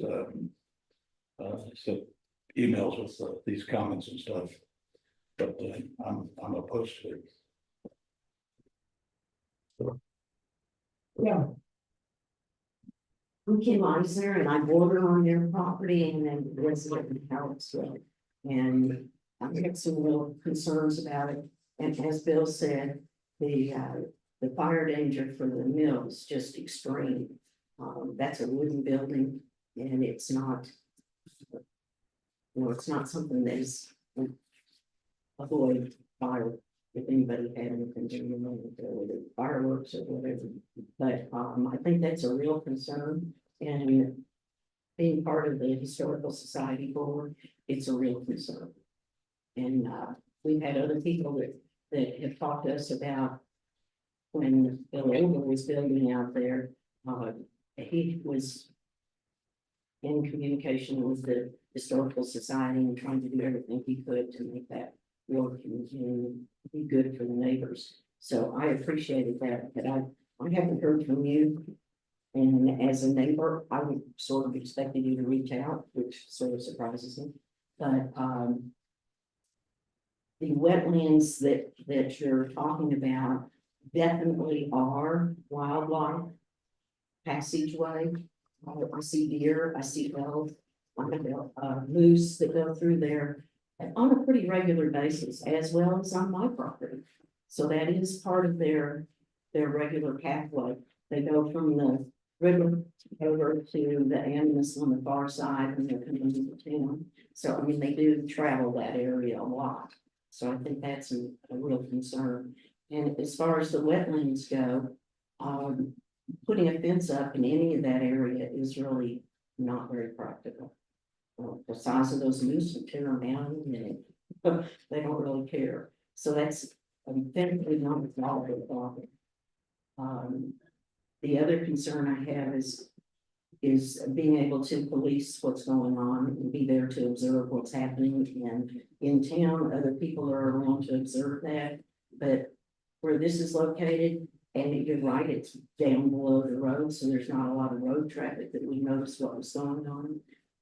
But I live across from it, and I can see that area pretty well. And it's not invisible to me, but I don't think I should be the one having to police that.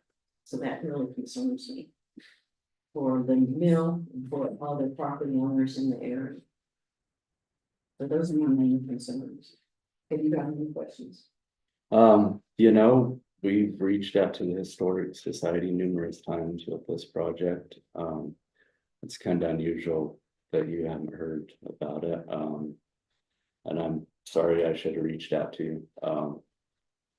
But same token, this has been presented in front of the public. We've sent all the notifications out to the county like we were Yeah, the supposed county to. didn't tell us, so like they had their last meeting and I didn't know about it, others didn't know about it. If you Gotcha. had to get the paper, maybe I would have known about it, but I Gotcha. know that's not a very good way of being able to reach us. Gotcha. So yeah, I mean, as far as all the wetlands, we've done the studies, as far as the wildlife, Jeremy can touch base on that. It didn't fall under that criteria, so I think if there's anything that's to touch with it, Jeremy can touch base with that, but. Yeah, we certainly reviewed that as part of our overall kind of ecological analysis of the development of the site plan, and we understand definitely that there's moose and other large ungulates that use the corridor. As far as with parks of wildlife, and as far as their kind of mapping and recommendations, it is within a moose concentration area, but the entire corridor from basically Howardsville, Silverton is in that area. Again, I think with the minimizing our footprint of the bridge location there, I think the moose and other large animals, we should be able to egress, and we're not going to be impacting necessarily their ability to move around there. So that was our intent there, the kind of minimal bridge design that we are doing, and minimizing that footprint. So hopefully that mitigates any potential impacts there. But they'll be temporary, and that the seasonal use of the property, I don't think will necessarily affect wildlife movement in that area on the long term.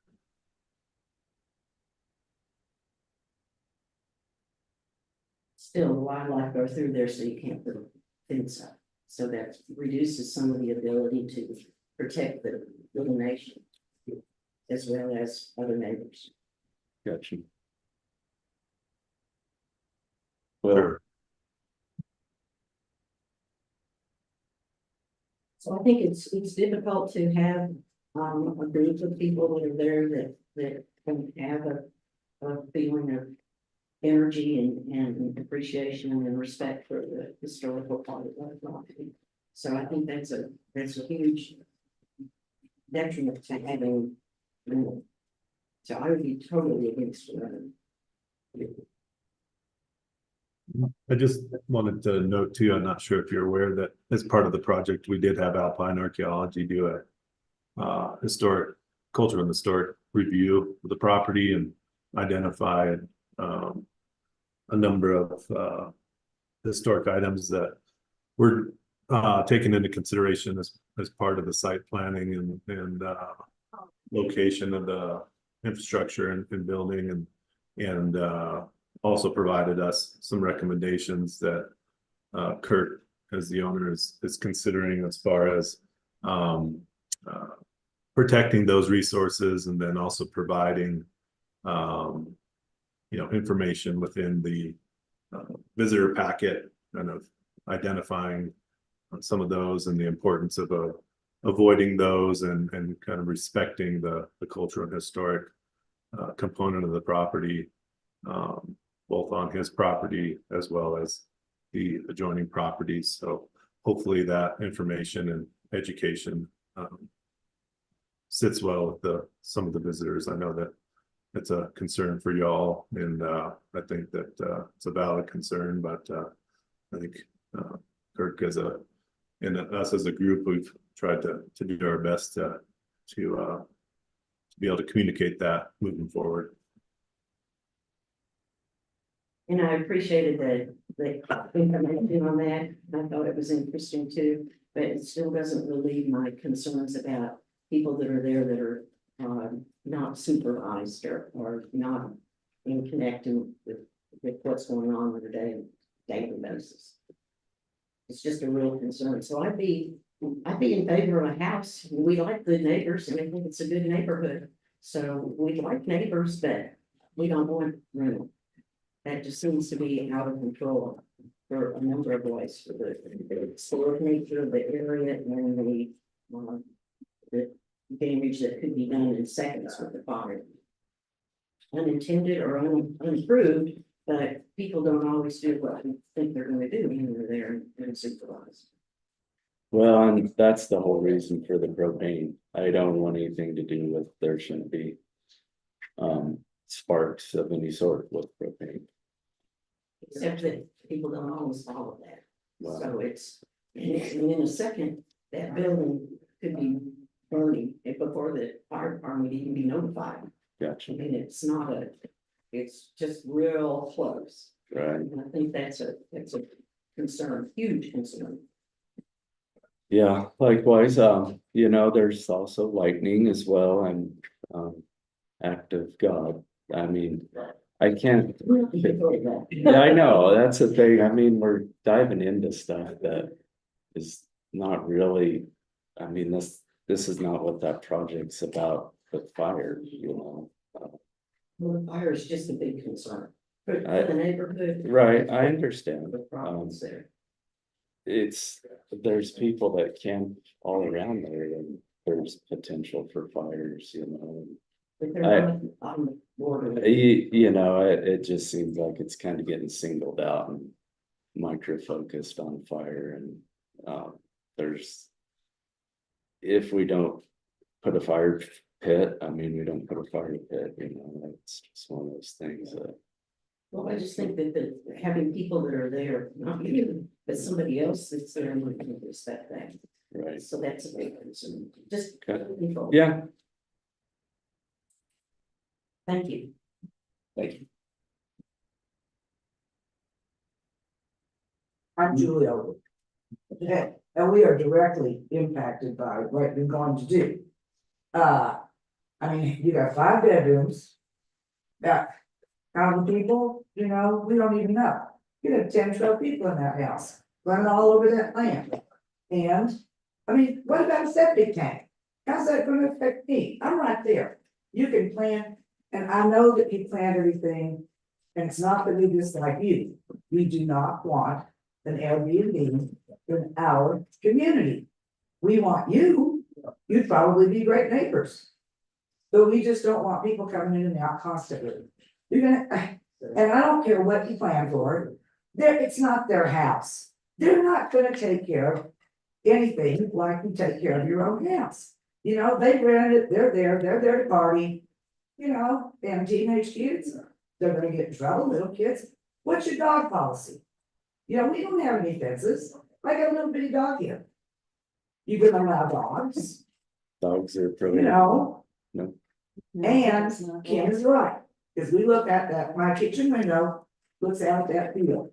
And there are deer out there, and we have moose come through all the time. But we've never had a bear, because we are very careful with our trash, and I don't want one. I do not want a bear coming down to my house. Right. They're just not gonna take care of it like you would. And that's my big concern. We would welcome you in a residential house that is not an Airbnb, and that you don't just someday let people come stay in it and say, oh, they're just our friends. Cause we had that happen, our house went on. So we don't want Okay. Any other public comment? Yes, Byron Westfall, and I'm a local owner in and my concern more is my background is in architecture and engineering, and I owned a commercial construction business for 40 years. So I know pretty much about most of the things in that industry. What I see here is what I would consider is a zoning problem. We have single resident homes out in that area. And now we're going to put a multi-family dwelling in there, which if you look at any city planning and probably your own planning, you find that you don't put multi-families next to single families because it doesn't work.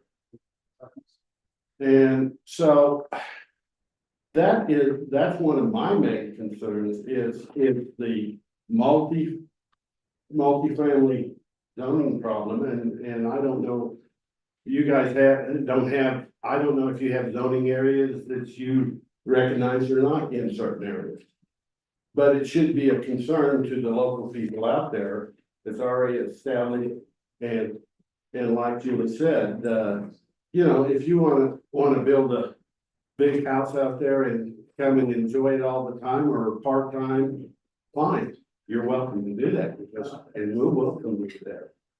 But when you have multifamilies coming in all the time who are paying, and I think I heard you say something, maybe $1,000 a night, and did I hear that mentioned, or, you know, they don't care, they pay their money, they don't care what goes on. They figure they're entitled in from then on, and you're gonna get difference in people. That's just the multi-family, way of life, more or less. And so that's my concern over a lot of things, and you know, you do see things out there, and you know, a single family resident out there is not gonna hurt the population, but if you've got multiple people out there at all times, you're gonna scare the population off, you're gonna make them reroute their routes and stuff, which maybe is not the best for them. And I see that as a problem. Thank you for that. And really, I kind of like. You've had your Oh, I'm public sorry. comment already, so sorry, we cannot. We can't discuss the septic system. We cannot, well, you've had your public comment already, so you can't go back and reopen. Okay. Sorry, thank you. When we close the public hearing. Yeah. Does anybody else have any public comment? I have a comment that wasn't covered, but No, we cannot, because then it gets too into back and forth and back and forth, I'm sorry, sir. Any, I just want to point out that there were 2 emails in your packet. That's part of the comment. And I saw this, did you guys see those as well? Yeah. Fair. On Zoom, are there any public comments on Zoom?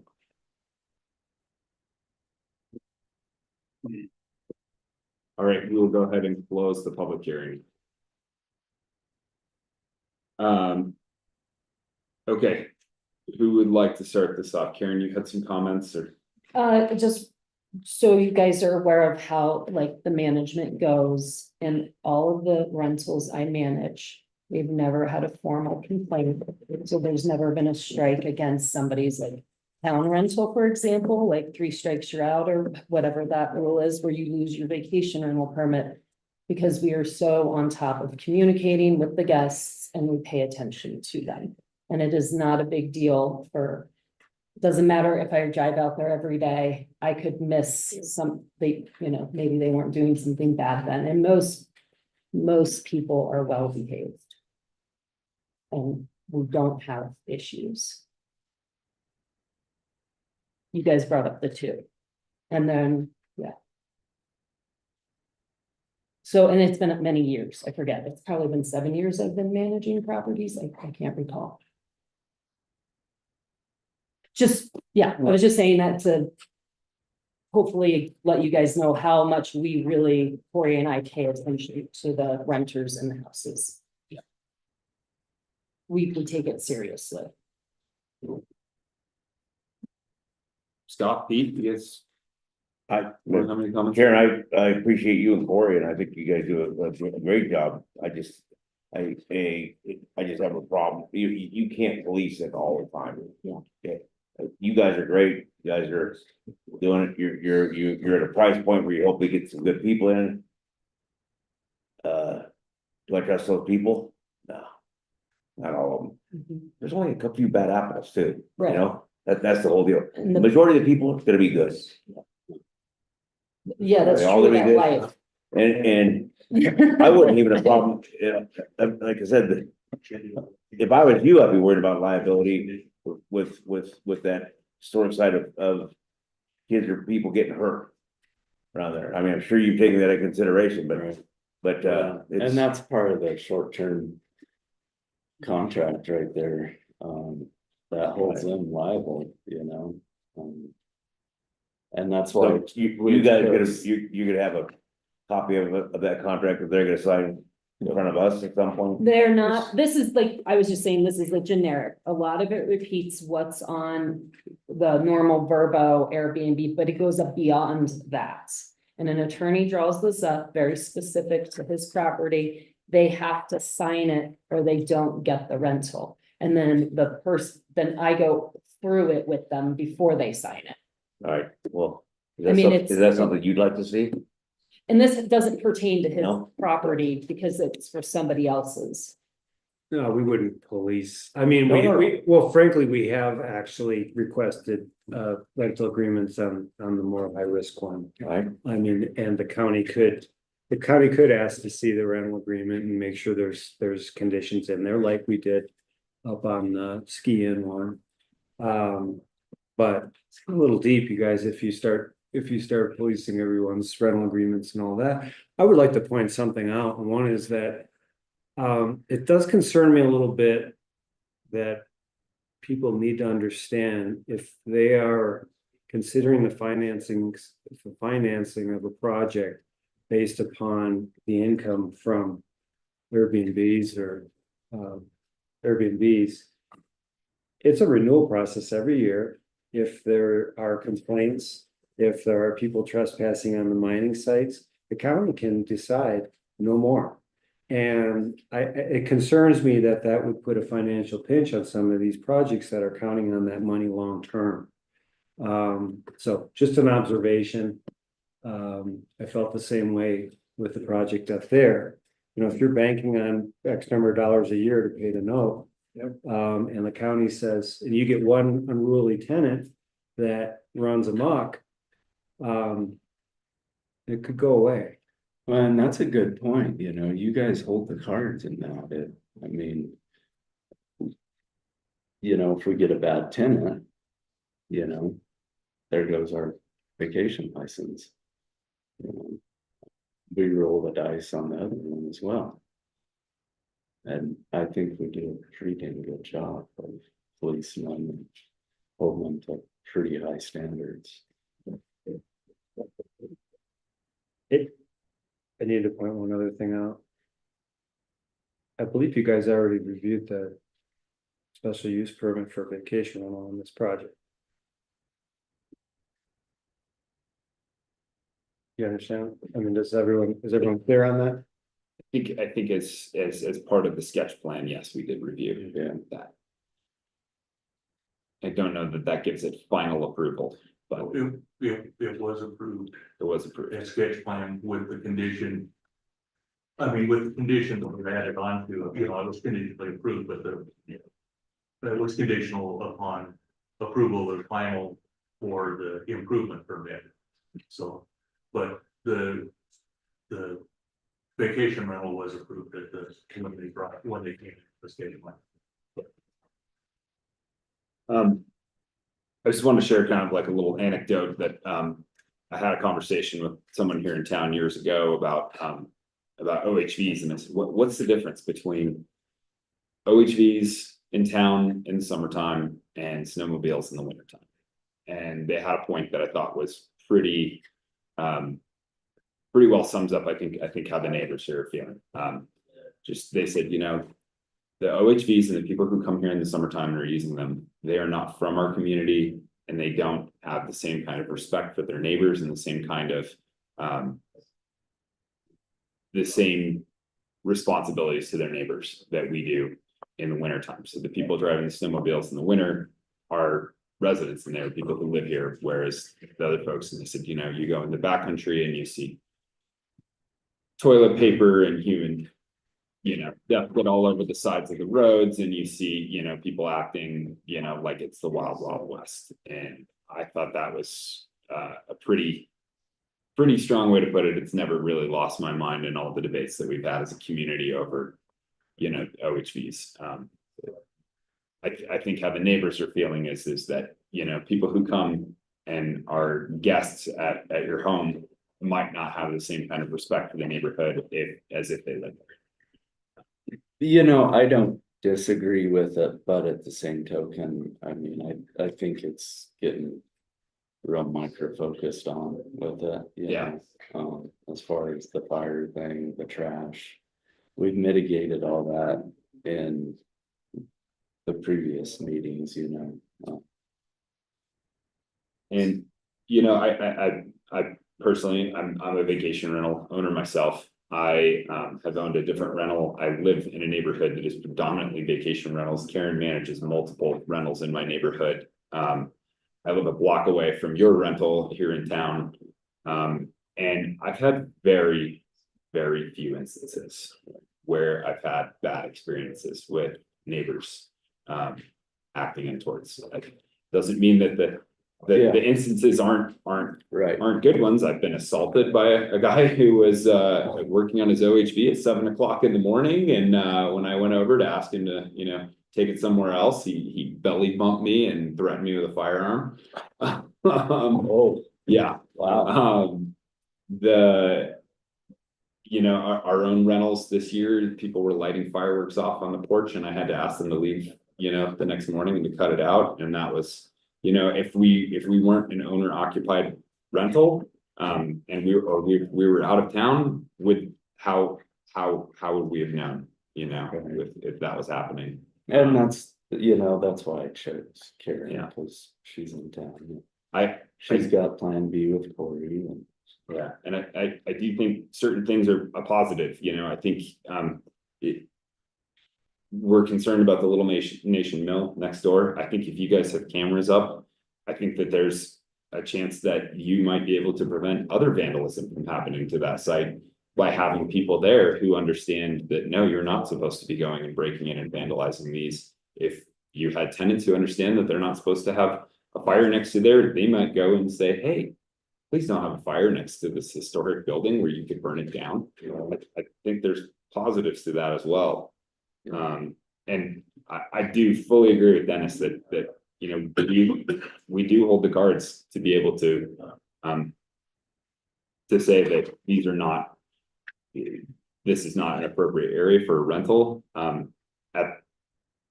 At the same token too, like I said, I've had a lot more positive experiences than I've had negative experiences in the neighborhood where I live with predominantly rentals.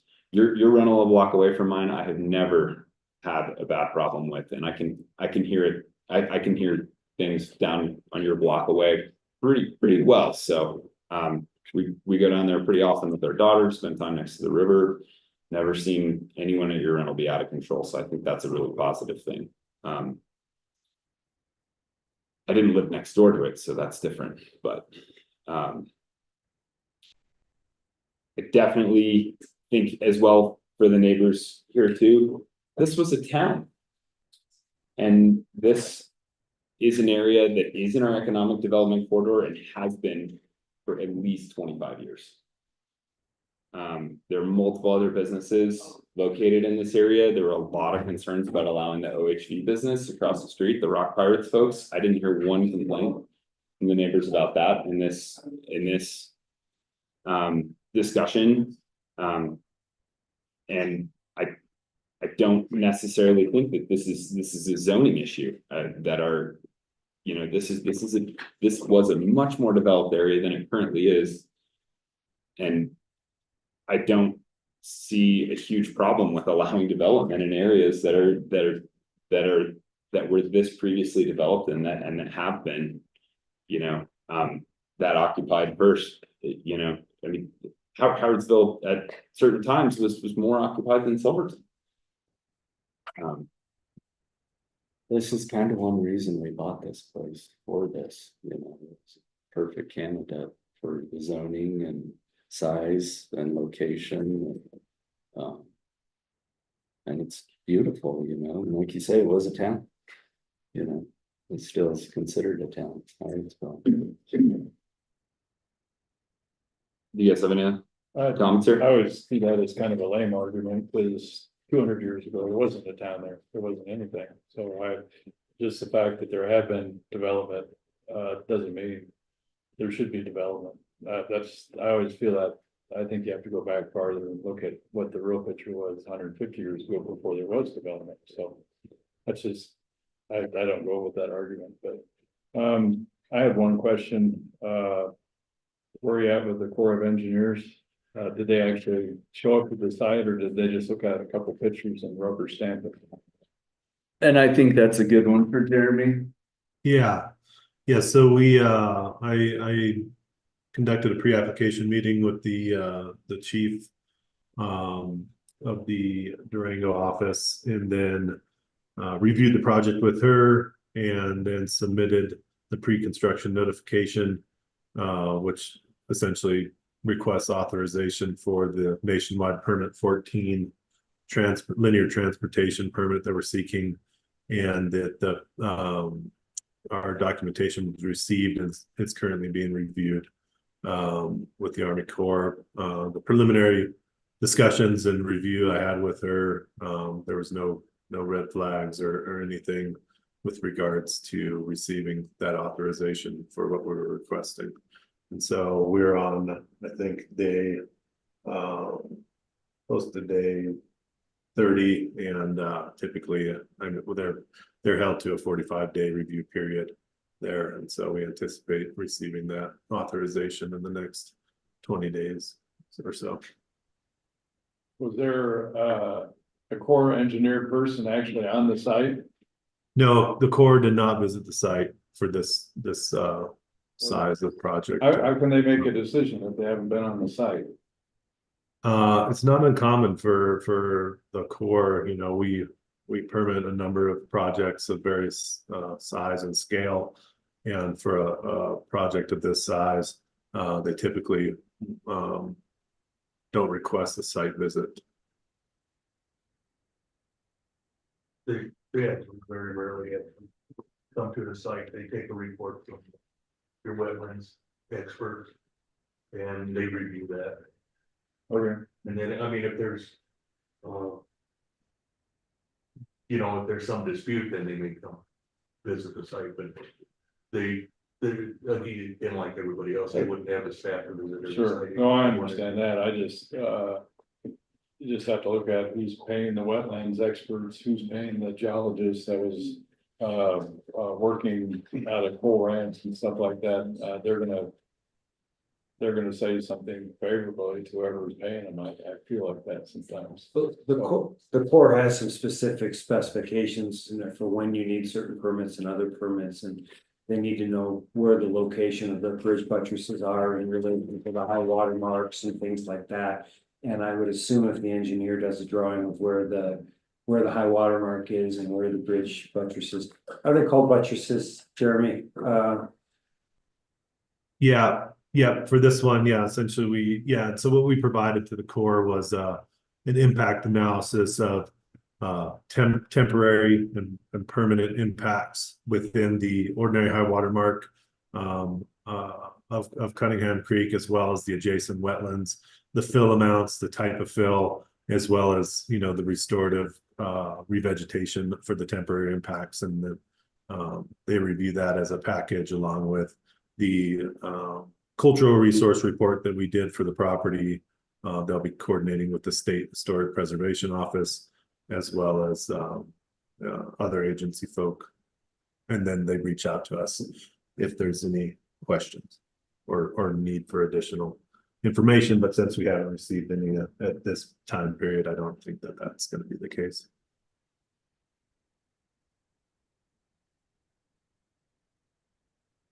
Let me ask you something, just from what I'm hearing out here and everything else. I mean, this was just a residential home for you and your family and friends. That to not have the vacation rental, is that the deal breaker? You know, yes and no. It definitely offsets the cost, but I'm in the position it's not a huge detriment, you know. I do love that place, and I probably will stay there occasionally, you know, when I have time. My schedule doesn't allow me to be here a whole lot anymore, but you know, that was the whole purpose for buying this place as well. So was the vacation rental? doing this whole project as a vacation rental and enjoying it, so. May I say another thing about vacation homes, and the rentals? It won't be, for the neighbors. There's no way a house of that size can be a same day turnover, and we can limit how, like, give you 2 day minimally. I'm thinking if somebody rents for 7 days, it's gonna take 2 days to turn a house over of that size. In places like that, you get week gaps because of the price of it. Like, the other one in the county does not rent back to back, and there are 2 week gaps frequently.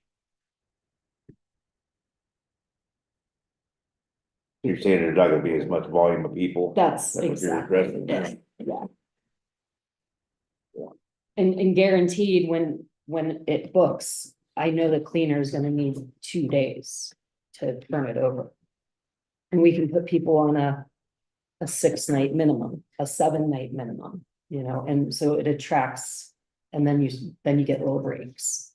And not everybody wants to be here for 7 days or 14 days, or, you know. What's that? 50 years.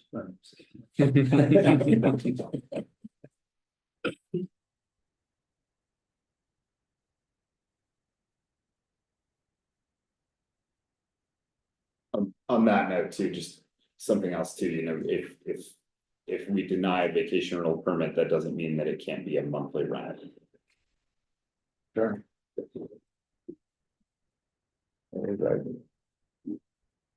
I'm confused though, did we already okay a vacation rental? Yes.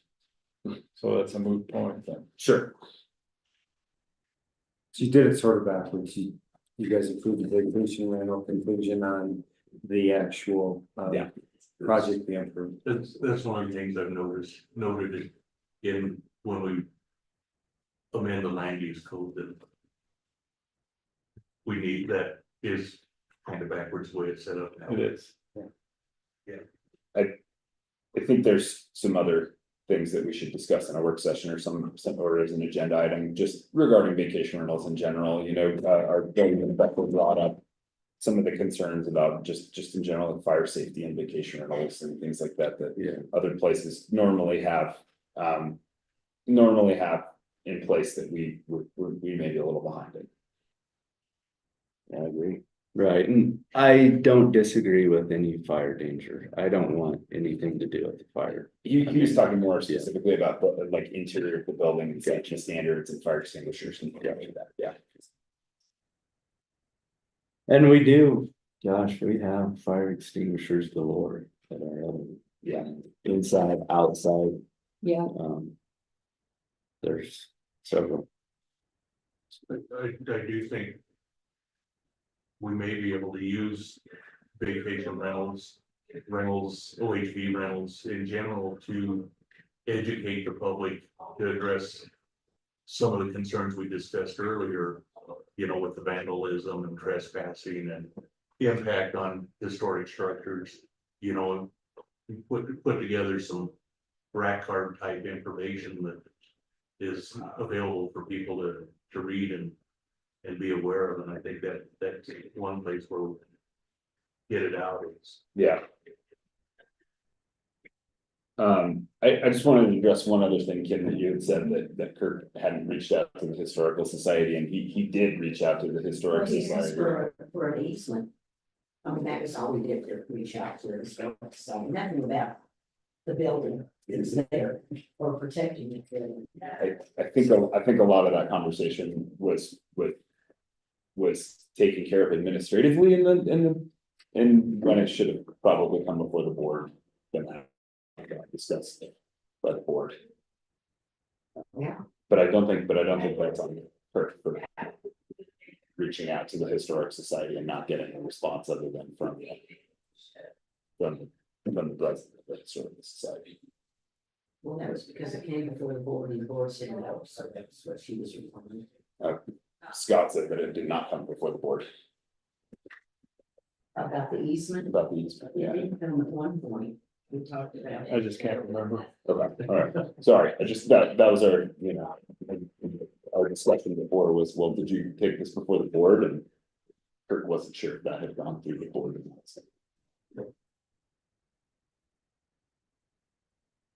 I don't know if this will help. I'm happy to tour you through one of the vacation rentals. I don't think that'd be necessary. Just to show you how much information we do put out on the walls. In the refrigerator and, you know, the book I present to that every house has that's also doubled online. I I gotta don't say, know. nobody in our rental reads anything, so.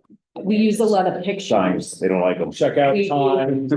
loading the refrigerator in the front door. Old back ignore those signs all again. that kind of stuff. It's Okay. just, yeah. Yeah.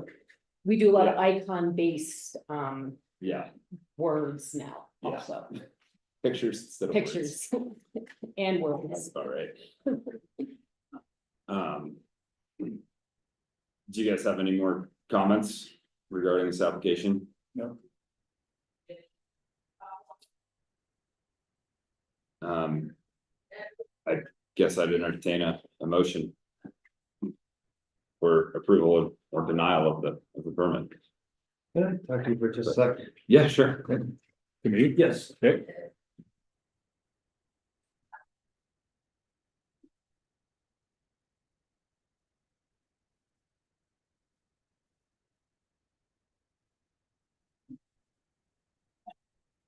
Think we should probably.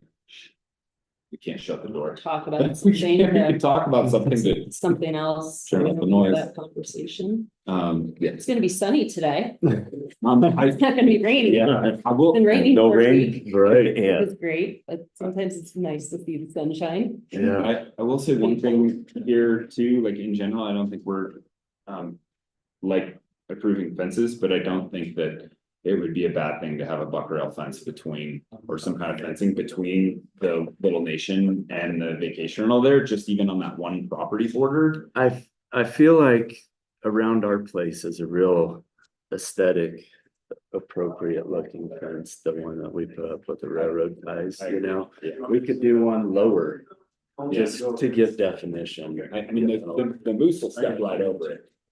The deer will jump right over it. Actually, you know. But I think just putting rock boulders between there gives people the want to climb over them with their vehicles rather than doing that. Like we've got a ton of problems in the lower river road from blocking that off. We're gonna put a gate there next year, but it's just become an obstacle course for OHVs. They're trying to put a earthen barrier there. And I just don't wanna see that become an issue for you guys.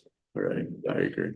So Scott, I just had mentioned maybe it might be appropriate to put a fence between the Little Nation on the property line between their. So that, because if you put boulders or some kind of earthen barricade, some people, and not even necessarily your renters, other people who are down there see that as an invitation to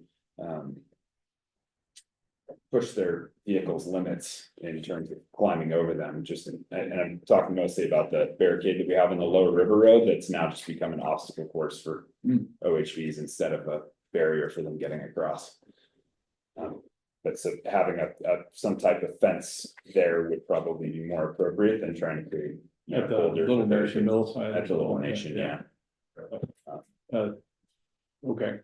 But and I don't know if that's something that we need to put in conditions or mandate certain things. The applicant was saying that their current fencing project down next to the railroad tracks is pretty aesthetically pleasing. I don't disagree with that at all.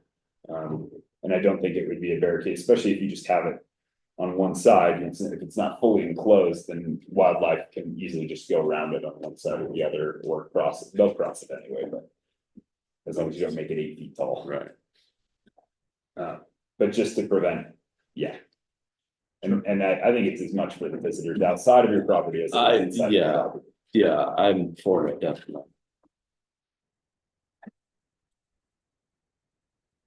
I just want to make a quick comment that I do have.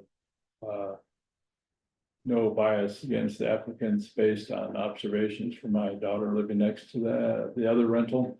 and that my daughter no longer lives there. So, but I just wanted to, that's not gonna influence my decision or anything like that. I just wanted to make that context.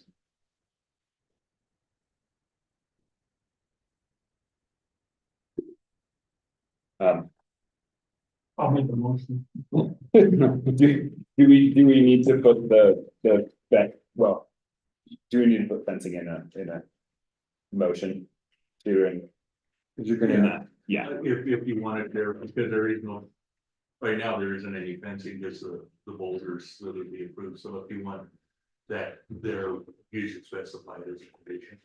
Yeah, and the boulders are actually on the south side of the road, so not Yeah, on the they're other not, side. they're not back, there's nothing back there, so, yeah, he wouldn't. There was nothing in his plans that called for a fence, so okay, he'd actually get in trouble if he put in a fence without coming back in. okay. yes, you, We have to kind of specify what type of fence, I would think. I don't wanna see a chain link. Yeah, I don't. Be like a know. split rail or something like that, or something. No, have you saw the fence that we have with the cement house? It's probably haven't. railroad ties with, Okay. continuous steel Maybe rail trade fence. Okay. And it's a bigger one, but, they make different heights and sizes. Yeah. I don't think that you necessarily have to make it, I think it'd be better if you didn't make it 6 feet tall. I think if it was under 4 feet tall, I think that'd be fine. Yeah, the lower the better, just Yeah. identify. Yeah. I just don't think you'll have somebody try and crawl through a fence with a vehicle or rip it out of the ground in that location. so you can get 4 feet. Sure, yeah.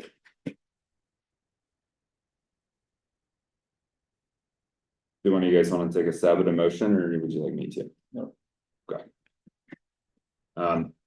I'll make a motion, to approve the final preliminary, improvement permit sketch, improvement permit plan for constructing a residential cabin and a gravel driveway with a bridge over Cunningham Creek, site grading and associated utility improvements on the Winnemucca Mill site. With conditions listed in the staff report and one additional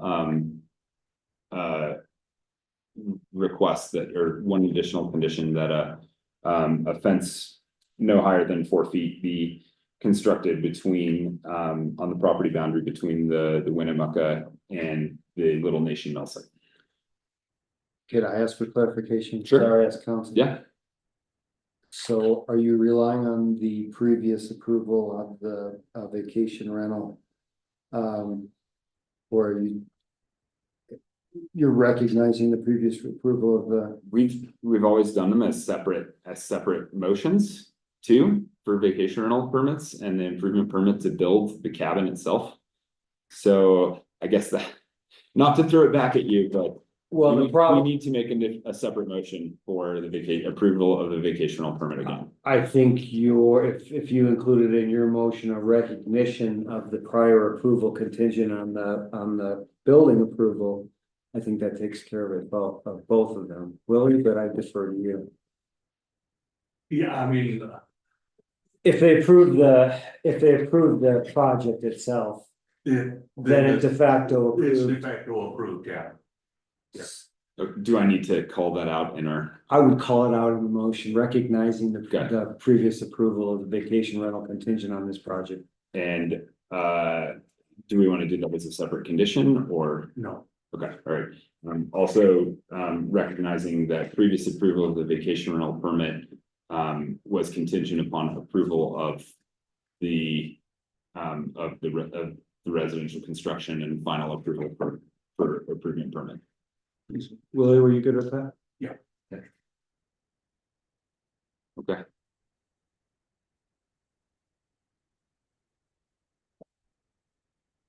No second? I got a hard time, like I said, I have zero problem with the residential, I have a problem with vacation rental, and I know we did that previous, but. That's where I'm at, I got zero problem with them doing a project, it's a residential, I got a problem with vacation rental. I know, and I know you say we can't separate that, but That's where I'm at. Even a monthly rental, I don't have a problem with, but vacation rental. I don't wanna see this thing denied either, but on that, but that's the problem I have with it. Okay. I agree with Pete, and I'm not, thrilled with a commercial vacation rental being put right next to a historic district building. I'm not thrilled about the destruction of the wetlands, that is gonna occur. I think everybody that passes that way is gonna see a road plowed across that meadow and that bridge. And I think that violates some of our scenic quality standards, because I think that's a huge corridor right there. So that's why I'm not gonna second it. Okay. So we have a motion with no second, so that motion is, I guess I'll withdraw my motion. Well, Pete, if I could, so I just want to make sure that we make a good record here. So you're denying the residential. No. That's not what I said at all. You want me to clarify it? No, I know what you said. Okay. I'm struggling with it a little bit. But it's all right. My life is a struggle. It's not your fault. I don't, like I said, I don't want to deny this project as a residential. I only have a problem with one part of it. Yeah. And to me, like I said, I don't like tabling things. I don't like it, but I'm wondering if we can come up with something on this. Something different than the vacation rental or you know, even the, like you said, the monthly rental will be fine, but I'm just, yeah. That's the only part, as part of the project, the bridge, everything else, I have zero problem with, it's just the vacation rental. So. Is what it is.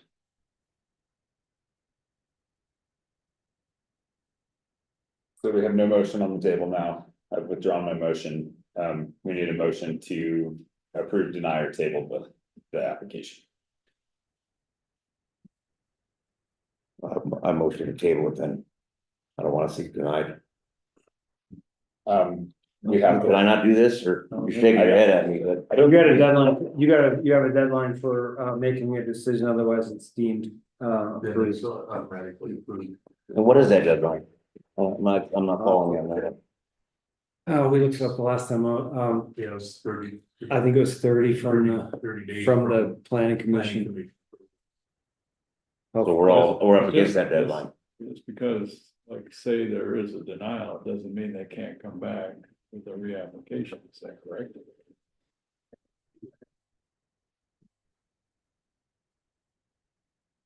Yeah.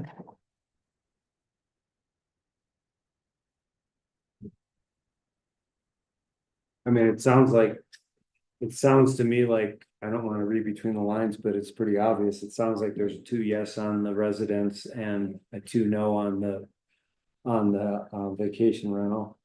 I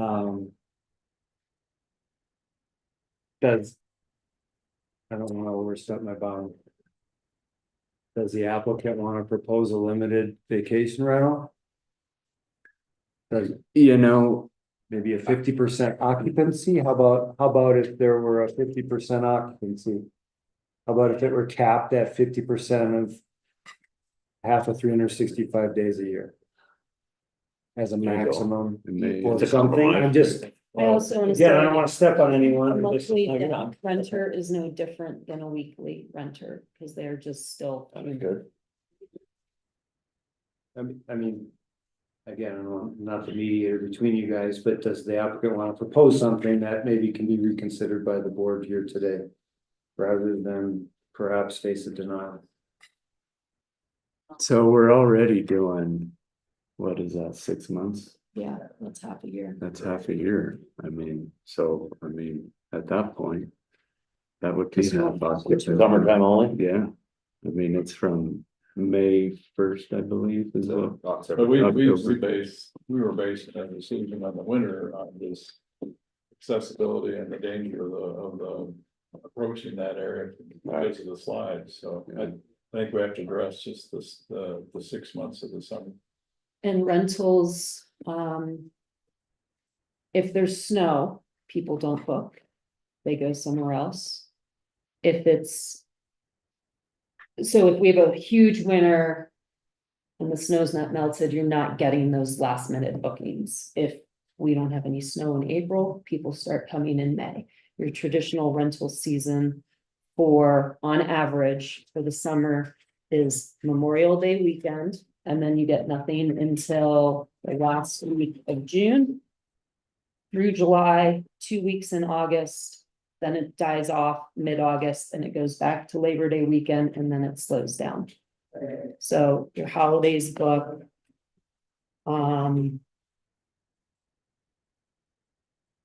Yeah. I'm and in those- asking you in those guys if you wanna off-season make a- windows, you don't get the 7-day person, you get a 3-day rental. Do you want to make a proposal to the commissioners on limited vacation rental use to see if they would be okay with that, or?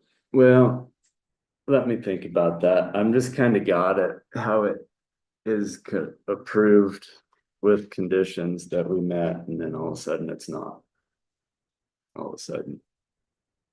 You know, Well, just keep in mind that they have not approved the actual construction of the residential project at all, and they are certainly within their right to deny that. right, So a denial here today is a denial of the residential construction. gotcha. So you're sort of chasing your tail a little bit on that. Does that make sense? A little bit, I mean, So if they say no today, you can't build it. right, If they said yes today, you could build it and you could have the vacation rental, and that's where the dilemma is. I mean, For at least one commissioner and possibly two. right. We may look into it.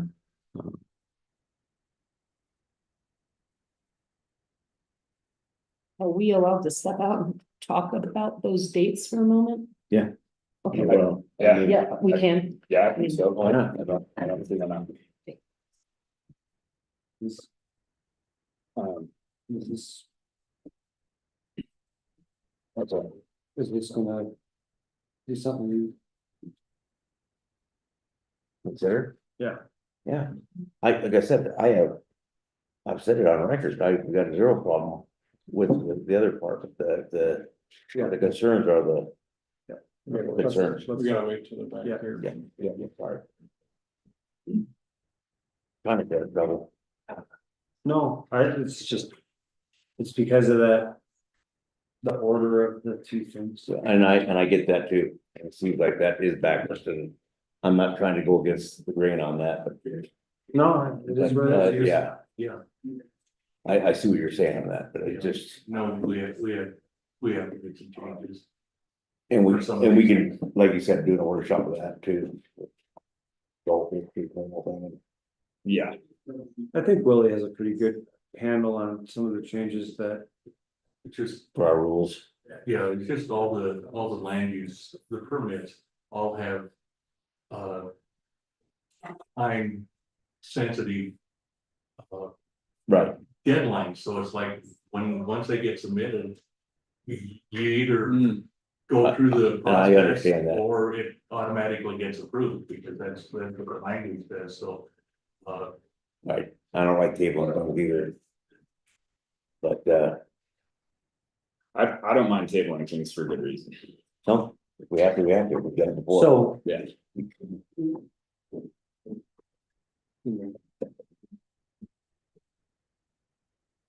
Okay. Karen had a good point. I will entertain the half occupancy during the summer.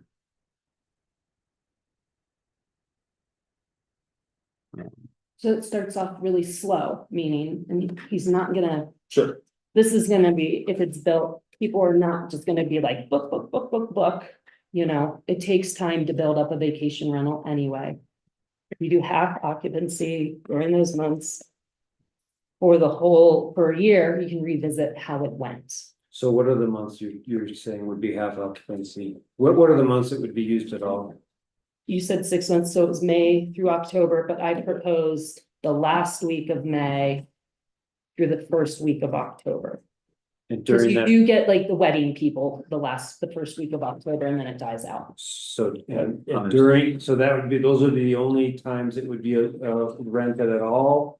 And that would be, and those times would be limited to 50% Correct. occupancy. Cause it means Say that it's, again. So, Yeah. the only time it would be used, for the vacation rental would be, May end of- 1st to October 31st. Thanks, May through October. However, that would also be limited to a 50% maximum occupancy during that period. That time period would be the end of May through early October would be limited to 50%. and you May still 1 through end of have October. back-to-back renters, cause we have to have the a 6-night minimum, a 2-day turnover. I You think, know, I think it so- almost makes sense just to say 25% occupancy annually. Yeah. Does that say, does I that, mean, does that make it yeah, cleaner, or does that Not make that annually, less? because we don't want them there in the winter. But then that Sure, would, but then they're saying that they're only gonna have occupancy in a separate condition, May 1st through October. Yeah, I know what you're 31st. saying there. no, but if you did that, then they could book it solid May through October because they're Oh, okay. because they'd be getting credit for no occupancy. So we wanna keep it the way- during the winter. Will be 25% occupancy instead of 50.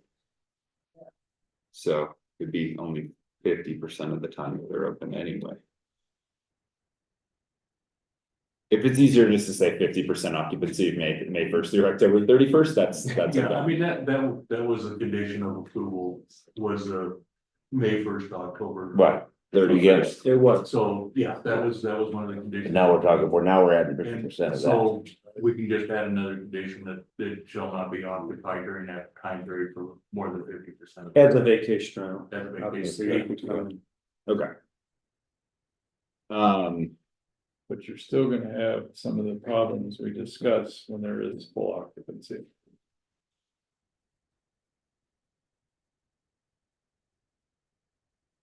Yeah. I think, yeah, and I think a lot of it does come down to management. And I hate to, I've seen you guys manage properties, I haven't seen problems, so. Sure.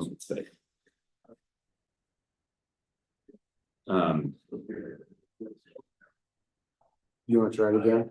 Sure. I'll make a motion that we approve the improvement permit. The preliminary final improvement permit application for constructing a residential cabin, a gravel driveway with bridge over Cunningham Creek, site grading and associated utility improvements on the Winnemucca Mill site, MS 563B. With the staff conditions as presented, as well as 2 additional conditions. One, that a fence no higher than 4 feet be constructed between the Winnemucca and the Little Nation Mill site building on that property boundary. And that the second condition being that occupancy of the vacation rental is set at no more than 50% of the occupied occupation. From end of May through beginning of October. 1st of May through the end of October. End of May through early October. It's the 6 months of operation, 1st of May through 31st of October. That was the condition for the operation. Yeah. Okay. Yeah. Before you ask for a second. For purposes of this vote, at least, would you consider that to be an amendment to your application? Requesting the 50% occupancy from May 1 to October 31? Yeah. Yes. Go ahead. Okay. Do I have a second? I think it's a compromise. I'll second that. Okay. All in favor, say aye. Aye. All opposed? Nay. Okay. Motion passes 2. Okay. Our next appointment is with Anthony Edwards regarding emergency services. Anthony is currently on the phone. That's very much.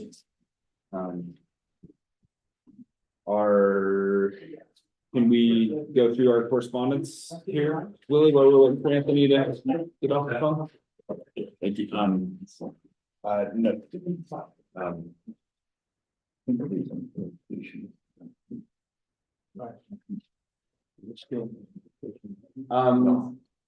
it is.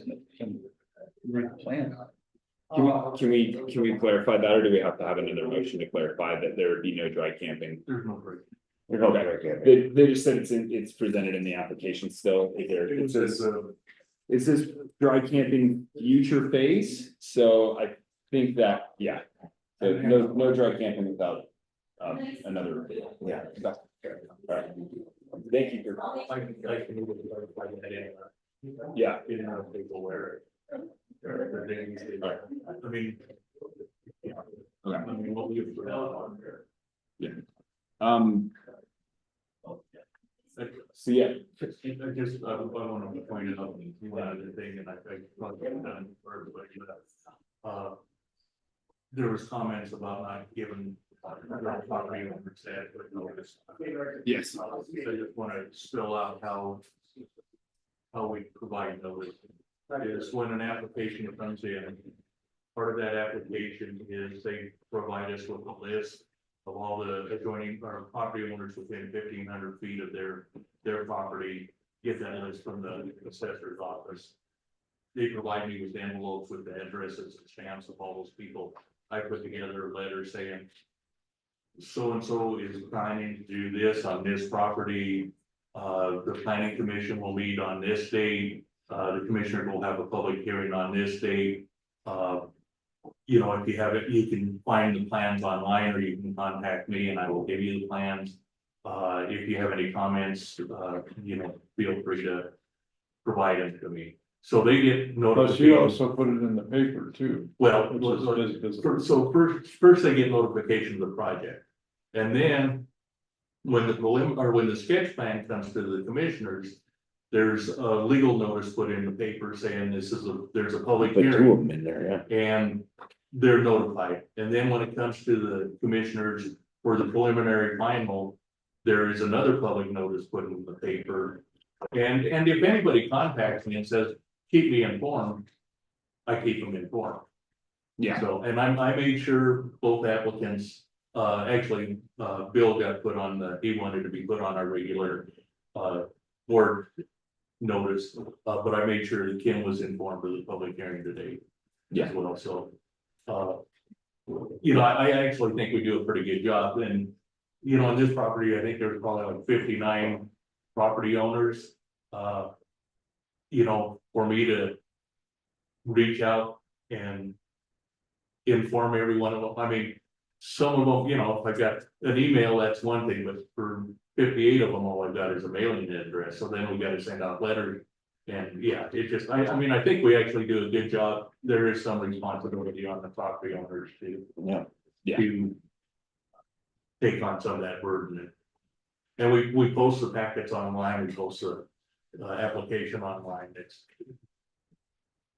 And just to speak in general, you know, the permitting area of 1,500 feet is quite large. It is quite large. For that. yeah, it's a lot of people. It's a lot of people to get notified, and so I agree with you. And Yes. you're up as our next agenda item here. Oh, okay. Yeah. Sounds good. Come on, we've been waiting on you for an hour.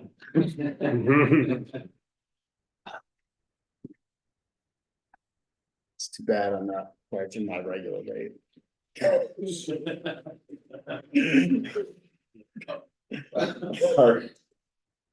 right. Anthony's here to present the emergency services request for emergency services funds. Would you like to? Sure, there's two requests on there. The first, there is an interest between the collective group. There was consensus that there should be a request for this wildland fire program. And so that's the equipment, the OEM and the fire department are working together. They're looking at a wildland fire program, and they have, believe originally there was a grant in the LPMR that this would match on this. There was some question when I brought this up before outside of the group about whether this, what's going on here, but that they truly believe, and there was some sentiment by Tyler at the ambulance that this equipment and this stuff will help them bring in money with their crew. So that's the 97,000 that's being asked to be taken from this year's budget for 2024. So they can get started on that before we get to winter. Okay. Can I comment on that? You bet. So, as we previously discussed, the fire authority is a separate entity, it has its own attorney. And, Yeah. So I have been, speaking with Nick Anisi, he's gone through the, fire authority creation documents with me, and I also reached out to the town attorney, as the other side of the authority. Yeah. And haven't heard back yet. I think Nick's, working on going through and taking a stab at modifying the documents, which would allow for wildland fire, but I haven't heard from the town yet. I'm assuming they're on board with it, but I'd sure like confirmation from everyone. And I think that money could simply be held in reserve or something pending approval of the documents. Which Okay. would allow for a wildland fire. And we did get CTSI approval of insurance for wildland fire crews across the country. So Okay. it looks great. I don't think we're gonna have a problem, but I just don't want to put the cart before the horse and start Sure. spending money if it hasn't been approved, especially since I haven't heard from the town. Got it. I will follow up when I leave here with town and see if I can see if there's any resistance, and if not, or concern, I should say. And or any issues that you bring up, and if not, to let you know, and if so, let you know. We need to move on. They need to weigh in. Yeah, and I think it's yeah, and it's very, well, more of an opinion, more of a personal opinion, but it's a factual opinion. It's a great resource. Wildland fire brings in great amounts of money to fire departments all over the country, and I think it'd be good for the community to have that training opportunity as well, like Tyler pointed out. Absolutely. And Scott, I know you were here originally. Pete and Austin, you weren't when we started doing this group. One of and I would assume you still feel this way. I mean, we can talk about that in a different session, but one of the ideas was to get the different agencies working together and cross working together, and they are right now. And That's great. yeah, Yeah. and they're being supportive. So that's maybe the easy one. Do you want to vote, Willie? I've got a couple of questions. Yeah. Just for clarification. Yeah. One is for, for the wildland, equipment and the administration that is to put together the wildland, or is that for separate? So there's $10,000 from OEM that's. No, I don't want to get into OEM. Okay. I'm looking at the fire authority budget. They've got wildland PPE equipment, 46,000. Dodge pickup, 26,000, which doesn't have anything to do with the wildland, Okay. I'm assuming. And then administration of 15,000.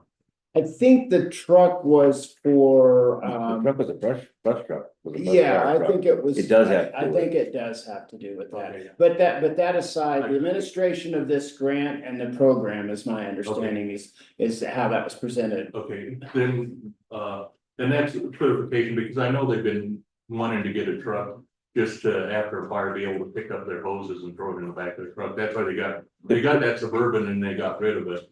Right. But they were gonna get a That truck. current brush truck is done. Uh, The current the wildlife, the brush truck is done. But this isn't, But this this- isn't a that's brush not what truck. this- I know. Yeah, I that's shouldn't be not calling what it brush this is. truck. Yeah. This is to put a crew in and drive to California Yeah, and fight a fire. okay, but that. Right? That, I don't think they're going, I don't think that's what this is. No, They're not gonna get okay. it. This is not specifically related to the wildland crew, you don't think? I don't know. Well, they said that all the documentation when they presented it to us was wildland related. Now, maybe it has dual Okay. purpose. Go ahead. Okay, no, and that's fine, that's, and it does, the only reason it matters to me is for my follow-up question, Yeah. is if if this actually will make money, Yeah. as they have stated it will, and I don't have any reason to doubt it. Are they gonna reimburse the fund for the $87,000, or is that just gonna go into revenues for the fire department? Well, I think they're gonna use that equipment to make money, and I'm assuming that the funding and money that they make will go into the fire department. Now, maybe there's a request that there be some sort of disclosure each year, how much that is, so the county knows when we go to season. And I don't care, I just wanna make sure there's no questions in the future. It's like, well, you know, we gave you this money and now you're making all this money, you know, should it go back into the fund? Sure, that's. Does it just go into your coffers? Well, And that's. I don't care. Yeah. I mean, I think it makes sense that I think it affects how your allocations with the future group will go, like if they just, let's say they made off of this 100,000 that year or something like that. But then they came to the group saying, we need money for equipment, they've made money to get equipment, you see what I mean? It may affect how the group as a whole says where the money should be allocated, future money. Maybe the solution, Willie, could be to get a budget. Do you get a budget each year from them? Well, we got a budget. From them? Yeah. And so they should show their income. And Well, I mean, I should say we got a budget, we got their request for expenditure. And what I'm saying is maybe in the future, you actually see a budget with their requests, so you can see how much they're bringing in for the wildland fire, and it could temper your A good idea. request. I think, let's be clear here, right, when we started originally, I'm with you, Dennis, on that, but we talked about everybody presenting their budgets, and we really never did that. There was supposed to be a 5-year plan, which maybe, but. They do give us their finances. Yeah, finances. It's probably not broken. It's probably best to ask all Yeah. agencies for their finances when they're asking for money each year. So, Yeah, absolutely. yeah, Something for the file for sure. yeah. Yeah. My other question is, and again, I don't know that it's a huge question, but a lot of this is, I shouldn't say a lot of it, some of it is personal. You know, I mean, the shirts and pants and boots and all that stuff. And it's got a healthy price tag to it. Yeah, $265 shirt, that was my question. Yeah, is there any requirement that? You know, I mean, when the ambulance trains a pair, you know, an EMT, or any training, they sign off that they're gonna put in. They have to work those hours off Yeah. if we finance them, yes. And this might not be significant enough to do that, but I just wondered if there was any, you know, outfit somebody and then they leave the next day. Then. Well, with the gear. The fire Oh, back asking for another. Got it, so that, For the next person. got it, so that you wanna have something in there that somebody can't come here, get the gear 1 month and then go And off leave. and go freelance. Yeah. Yep, I'll convey that on, I think that's a good. Gear should probably stay here. What's Yeah, that? why don't you just, Yeah, I think that's what we should let them know. Obviously, there'll be wear and tear over time, whatever else, but Yeah. that should be accounted for. In my mind. Particularly for some items that are that much. And then my other question is with the 10,000, the additional 10,000 for OEM. I'm struggling to, you know, Jim says that it'll release $10,000 grant he got, but it doesn't tell me what he's spending it on. And I mean, I think maybe, so Is it on Gilbert asked me consulting? if he needed to be here and I told him I didn't think he did and I didn't know, but we could call him since it was going further out time. So that's why the chief isn't here. I don't know if Jim thought he needed to be here and maybe we could ask Jim to I come mean, to the. it says here what it's gonna be used for, at least the grant. Yeah, no, but that's all it says, but what's that grant gonna be used Right. for? Is it gonna be for remediation? Is it gonna be to pay for a plan? Is it gonna be paid for, you know, is it all going to personnel? What's the deliverable? Yeah. Yeah, what's the deliverable? You know, I mean. Okay, Yeah, we do got you 10,000 in grant, we spend another 10,000, but what are we getting for $20,000? Well, it says, create a wildland fire council, you create a wildland fire preparedness day, update community wildfire protection plan. Is that, it seems like administrative almost. Yeah. So Well, do you want me to have? We can bifurcate this request out and ask them to come to your next meeting and present kind of with more detail. I think that's good. Yeah. Yeah. I just, All right, I agree with Willie. It needs to be kind of earmarked where it's going. well, what are we? Right. What are we buying? what's the deliverable? Yeah, what's the, yeah. Yeah, I mean, we know what the deliverable is in the other, for the most part. Right. Okay, I will. I'll let Jim know that that you'll put him on the next agenda if he can make it. They just want to tease that out with him. Or that you all want to tease that out with him. Yeah, just, and not to say that this isn't the prices and they could have very specialized equipment that requires some of these things, but I mean, I'm getting per person, we're talking 5 people initially here. We're talking just about basic things for somebody to carry and clothe, and we're talking $3,800 a person. Between the PPE. So, yeah. Yeah, I mean, and I'm not saying that none of these items are justified, but I mean, $500 boots, $270 pants. $265 shirt, like are these padded items, or is this what these items actually cost? I'm presuming that he took those off of a sheet. Clark has been working with the state on this. Yeah. And that's what was presented to us. And I have some pretty nice tents, but none of them cost $700. Fire. Oh, fire protection. Yeah, that's what, You should do that. yeah. While under a case of fire. Okay, all right, yeah. Yeah. And are these the standard wildland shirts, or like, are they? Like They're probably fire retardant. Fire. Oh, they're fire. They're all fire. That's why. I believe Yes, fire. Because Okay. it's. Just make sure we're not, yeah. I think, I mean, I'm not familiar with them. Okay, did you have Pricing 10 on or that. something? Well, I mean, PPE for going into fires, I've Yeah. been told is exorbitant, right? Oh, okay, yeah. The breathing, the mask and breathing apparatus is extremely Sure, expensive. yeah. and- Oh, yeah. Yeah. If you're going into fire, you want the right We gear. can't move forward on this until we get the agreements signed anyway.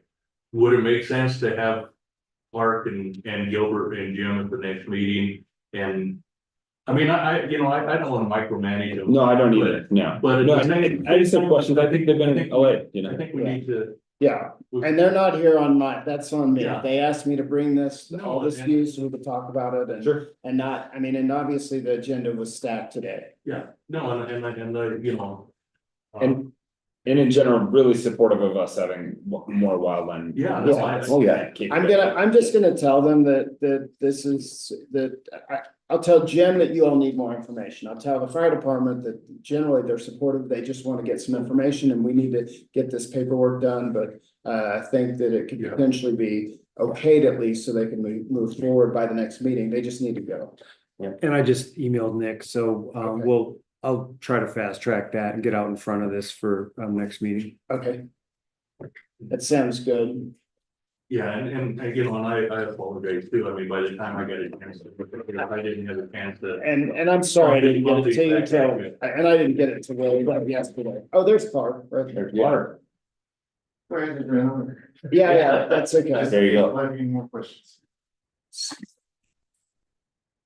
Well, yeah, awesome. Well, so just, I had some questions, I asked him just about some of the PPE costs and stuff, but, fire retardant stuff, right? This is all fire retardant stuff. Yeah. This isn't a $250 shirt that's, you know, a black knife shirt with a. No. Okay. Call them yellows and greens, they're nomads. Yeah, right, okay. Yeah. It's just that before you step on a fire ground. Excuse me. Yeah. Yeah. Sure. But it's. 100 meter. Yeah, yep. So I had mentioned, and that was my recollection, that you had said that you got those numbers from other people in the state and that you were working with. Basically our suppliers, our normal suppliers. Yeah. So. It's just, and it's typical. Yeah. Yeah, And then the truck, there was a question about the truck. It'll have dual purpose, but it's to be able to take crews to the out to the Yes, fire. it would be a chase truck for, Yeah. transporting gear. Yeah, and you could use it for other things too, after a fire here in town, that's what you're saying. Yeah, It'll have our badging on it. So Yeah. okay. And, I think one thing I heard, that would be department equipment, it would be personal type of gear. Okay, so it'd be accounted for and turned back in, that was one of the concerns. okay, perfect. And then the question that Willie had too, that we all have is, so this year and this money, we're under the impression that you guys are gonna be able to go after more money with the fire equipment, and then if you're able to go after getting additional funding, what happens to that funding once it's received? Does it come back into the fire department and to kind of help build the program up, or does it come back into the fund, and how do we account for those differences and all this? Yeah, those are good questions. As far as where we are right now is, it's seed money. So we fully anticipate in a year, 2 years, when the thing gets rolling, it should be self-sufficient. But right now, we just don't have anybody to start. Yeah. And then, yeah, that's up to y'all to figure out, okay, give us back so much. Or, Or don't ask for as much, or just, Sure. yeah, Or yeah, yeah. So Clark, do you think what your request today is gonna give you enough to be self-sufficient, or are you gonna be back next year asking for the same amount? You probably will need some more next year. So, like I said, the list that y'all are looking at, what we're using, but basically it's order stuff, get everything in order, so that next season, next spring. We'll have hopefully 1 or 2 engines at that point, because we're gonna get creative with some other stuff also, just to get. But this is just the basic, you can't slip on a fire ground without the gear that listed out there for you. So once we get that, then it's one step after the other. So, but fully anticipate, if we have this gear, ideally it'd be twice as much, but honestly, we have a full suppression module, which is 5 to 10 guys. Next spring, if we have a type 6 engine or a type 3 engine, which is the grant that he mentioned. There's really no reason why we shouldn't be able to hit the ground running. There was also a question, Clark, about the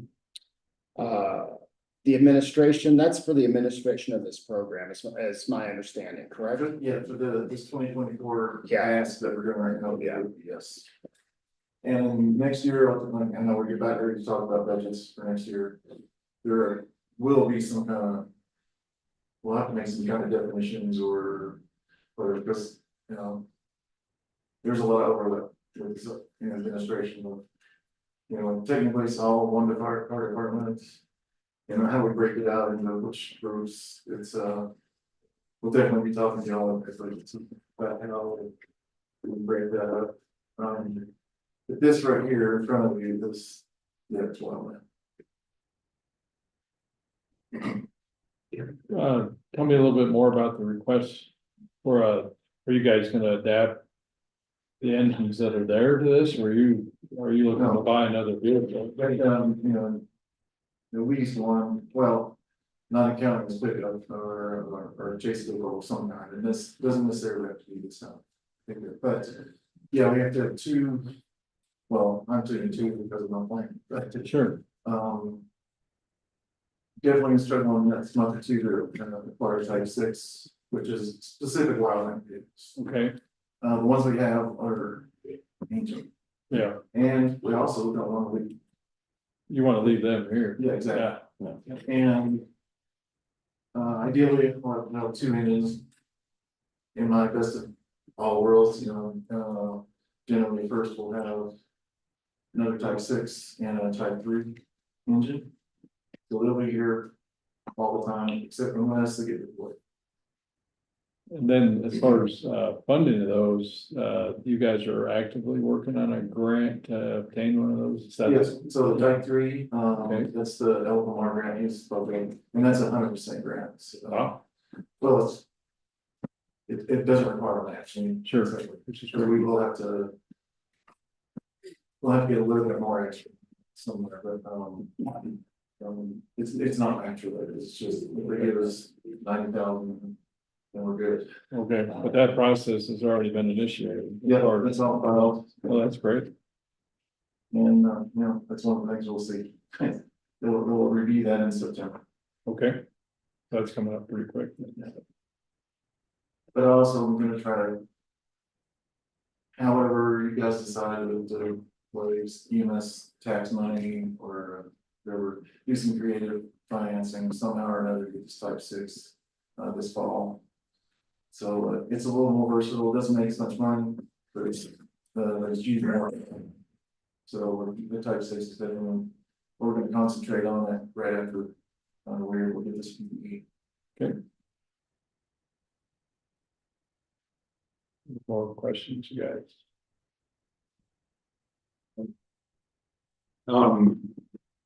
Just I think we had discussed about getting some kind of agreement eventually with the fire department based on this funding to see, you know, how much money you guys are able to bring income back in on an annual basis. Right. So just a little additional budgeting information that we'd like to see when you guys get there. I've got, you know, various little balls and boulders, but it's more hypothetical at this point, because Sure. we don't get called and then they pay. Yeah. So, Right. just an example, last year, it's kind of a slow fire year. Ridgeway, they was very small program, kind of like we did. They got called out 11 times last year, so. The 2-week deployment for 5 guys. We're looking at $30,000. And we can clear most of that. But because they pay salaries, all that, so just administrative costs on top of that. So that's just having a program and having the resources to give them. That's worth quite a bit, so. Yeah. Even 3, 4, 5 deployments. Would easily pay for this. But if it's only a 2-day deployment, you know, that's the kind of thing you just don't know because of the nature of the beast. Well, I think the one thing that's certain in our future is just that wildfire is becoming a bigger hazard to both our own community and nationwide. Yeah, I think everybody's realizing that. Yeah. These trees aren't looking as green as they used to. A lot of beetle kill. Yeah, a lot of beetle kill. I saw a video of somebody flying over King Solomon. Like little giant, and it was just like 50 to 70%. Yeah, it's right. Yeah. And also just over there, it's the wildland program also includes the mitigation program that we're gonna be working on. So if we're not deployed, we're going to BLM and Forest Service on clearing some of this stuff out. Yeah. So the guys are there. That's what you can. That would include work at Cascade. They love it. Yeah, as I say, we have an agenda item here to talk about that Cascade didn't get approved for their grant money, so they are coming and asking us for a small amount of seed money to try and. I think we'd be glad to work with that, all that situation and for everyone. And if there's mitigation work being done in the county, we prefer a local. Yeah. Be cheaper. All right. So I think if Clark answered all our questions, you could probably make a motion to approve the fire department request conditional upon Finalization of the authority, revised documents. Okay, yeah. All right. Well, I guess I'd entertain a motion to approve the, let's see if we can, the emergency services request from the Silverton San Juan Fire Authority. In the 87,000. in the amount of $87,000, contingent upon the approval of the, how do we want to word this? Revised authority documents. The revised authority documents. So moved. Yeah, there we go. Yeah, all in favor? Aye. Let the chief know on the 87. Yeah, I'm Okay, thanks. Yeah. And thanks for coming. Thank you. over. Yeah. Thanks for coming. Thanks for over. running over. Yeah, Yeah. We're getting you in shape for that wildfire fighting.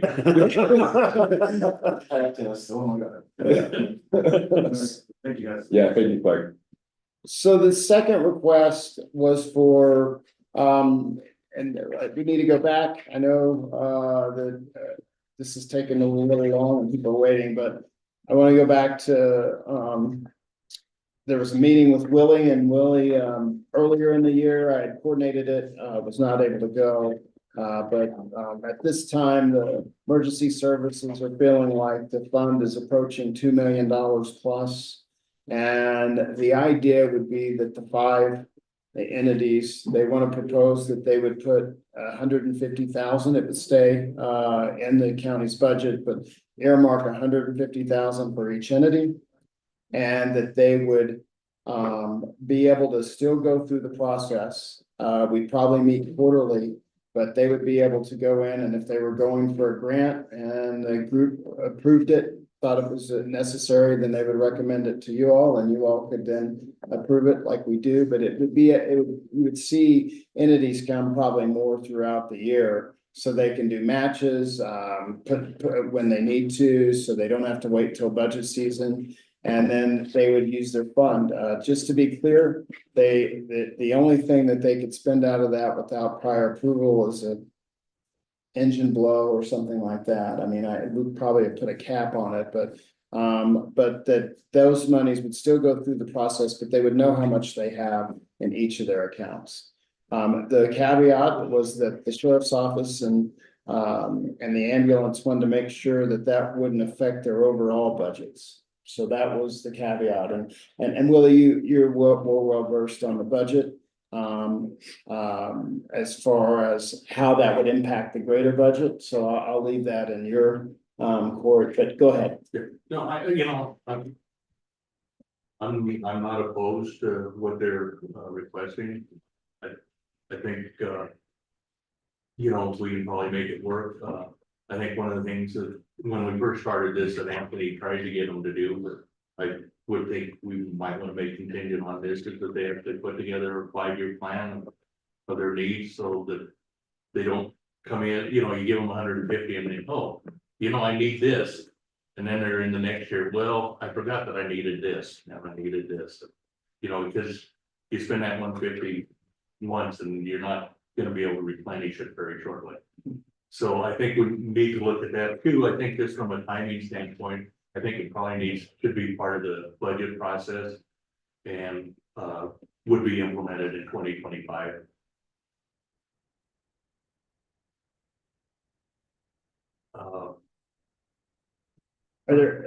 Are there mechanical questions about this? Because I want to make sure that have a foundation of what's being requested.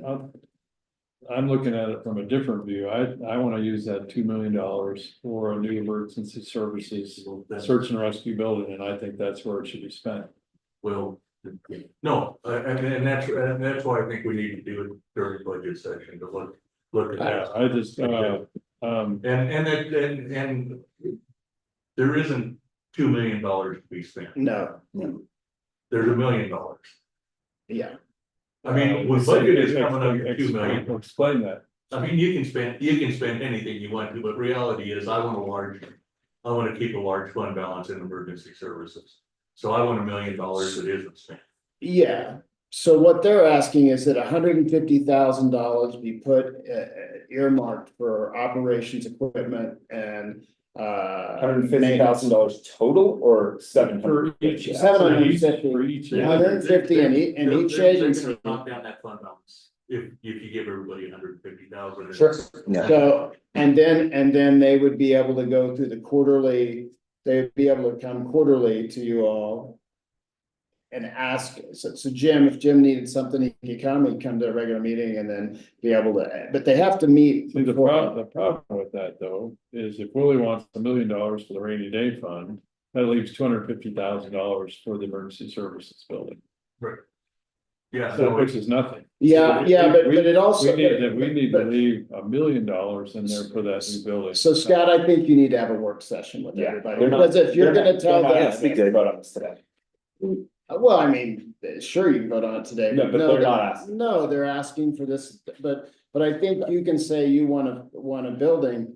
Is that what that's earmarked for? And I think we need to, I mean, I think that if that's what the commissioners want that earmarked for, you need to let them know. I mean, they are your emergency services. If you've got a plan for any of them. It sounds like they want the earmark more than anything because they're afraid that it's gonna be disproportionately divided to some other. And I have a problem with them all asking equally for the same amount here as well. When they don't even. And I'm not trying to pick on them, but we have San Juan County OEM, which is a one to two person department that's asking for the same amount of money as our ambulance association. Yes, but I think you need to remember, and that's a good point, but you remember that he may only come for 10,000 a year for 15 years. And maybe not, and he still has to go through this process and you all have to approve it, just like before. What I want to get at is if let's just say that Becky and or let's just say public health and ambulance and the OEM wanted to put together a building and now they have 450 they can go match and they're motivated to go write a grant, right? That's one of the discussions that came. Now they have money that they know that they can go match and come back to you. But they still have that money to go after that grant. In fact, it would have a far larger amount of money to go after that grant than if we start divvying it up. So have the three of you all voted that they can go and use 700,000 for a building and use it for a grant match right now? No. So I don't think they know that. But that's a request that they need to come first for, and oh yes, Tyler definitely knows this. But yeah, no, the commission during the last budget season prioritized a new ambulance building. Sure, yeah. And that, And so are they aware of that? Ambulance? Yeah. Yeah. Yes. Yeah. Yes, ambulance is aware of that. But, and so how much has been earmarked for that? Yeah, earmarked. Nothing. It's a priority on paper. Well, It's not a policy. yeah, but, and in part because the whole nature, is fluid. I mean, if a fire truck gets damaged and we've got to replace it, then all of a sudden that becomes a higher priority. I understand that. I think the real issue is the emergency services met, and this is how they'd like to go forward. Sounds like that's not really how you want to proceed. And so I think we need to have a work session so people understand. I mean, if We definitely would rather function off of $150,000 secure than a pot of $1 million that may get tapped into. Okay. I know which way I would go. Yeah. Sounds like a work session. We should Yeah. definitely be doing a work session. Yeah. And a work Well, session and with that goal in mind. And like I say, from a budget standpoint, I just need to look at, that's filled up and it's extremely healthy and we can use it. However you want to, we can also look at how it's gonna, if we're spending 800,000 a year, which is roughly what we're spending. Little more, we just spend another 100,000, so 900,000 a year. Probably closer to 950. So that's where my $1 million is, but if we're bringing in 1.2 million a year in sales tax, then we've got 200,000 that we can either continue to build up that fund balance with, or earmark it for the different, and they can start building up their their funds. Might not be at 150,000 in one crack, but it might be at, 20,000 a year for the next however many years. Or 30, I mean, those are the things we need to talk about, and I just, we need to have numbers and some time to really beat them around. And we'd really like to see the 5-year plan for these different organizations as to what they plan to spend, $150,000 or whatever amount of money that they're gonna need. Sure. I mean, it's pretty clear that you're gonna wanna see the 5-year plan. I mean, yeah. So I'll let them know that we need to have a work session with you, but we also, I think that the timing of this is interesting, because do you want me to go ahead and go through the traditional process for budget season for 2025? And then if so, what's the number that you have for them? Well, it's gonna depend on how we break it down, I mean, easily we could do a $200,000.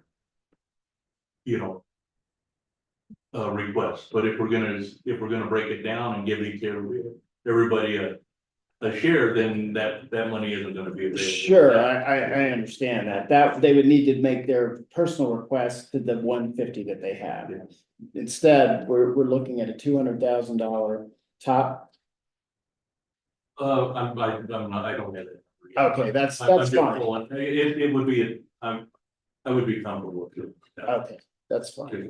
Let me tell them to go get let us know what they need, and then I'll see what that looks like, and we'll go from there.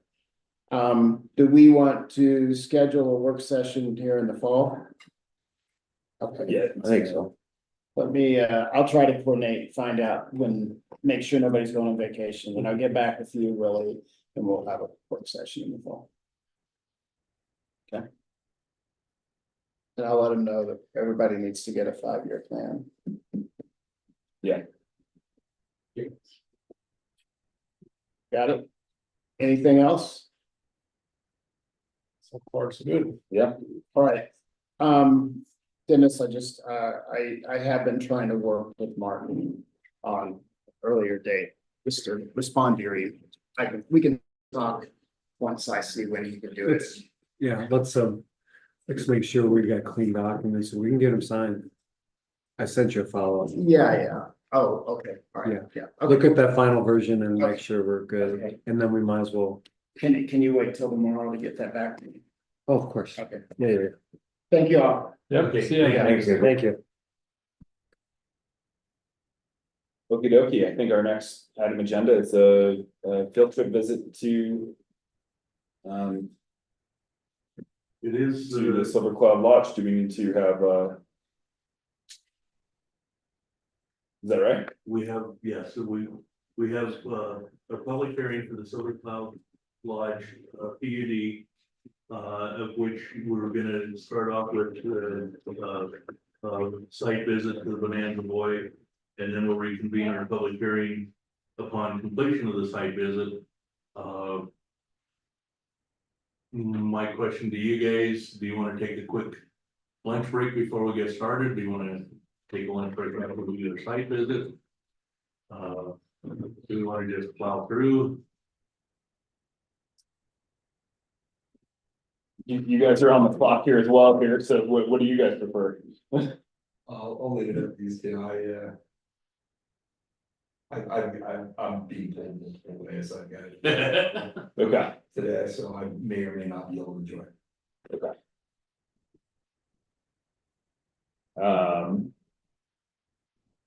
How do you guys feel? Doesn't matter to me, the day's pretty well shot, so. Good point, Scott. Yeah. Yeah, it's not. Should we go do the site visit so we can keep the attention of whoever we can right now, and then we'll break for a short lunch and then come back for our public hearing? Does that sound okay? I think that would probably, because you've got people out there waiting for us, right, Lisa? So. Oh, They're Okay. up there and they were hoping to show you the V cup. And then the Bonanza Boy mill site. Okay. Let's turn. They've been standing out there Well, waiting they clean up since like 9 AM. Line guy. But what are you scheduled for 7:30, Lisa? Right, they were up there, you know, just in case. Hope they brought some coffee. And Wes, I see you're online, you're welcome to join us on the site visit if you'd like to. I wish I could, Willie. Unfortunately, I'm working at You're working. 93 Collective today. So, but is there any way you can give me an idea of when the meeting might reconvene after the site visit? Don't know. Wes, can you give me your phone number? Or Yeah. So my phone number, if you could send me a text, is 970-207-0724. okay, 207-0724. That's correct. Okay, we will send you a text when we get ready to start. Great. I appreciate that, Willie. Thank you. Okay, thank you. Thank you. All right. Are we just gonna meet at Chattanooga or what are you gonna do? Yeah, we'll park, I've got the county vehicle, I got my truck. I just wanted to get my boots on and. Okay, yeah, if you wanna just meet us out there, that's fine. Or I'll if you just wanna. I'll just meet you guys in Chattanooga. All right, we will.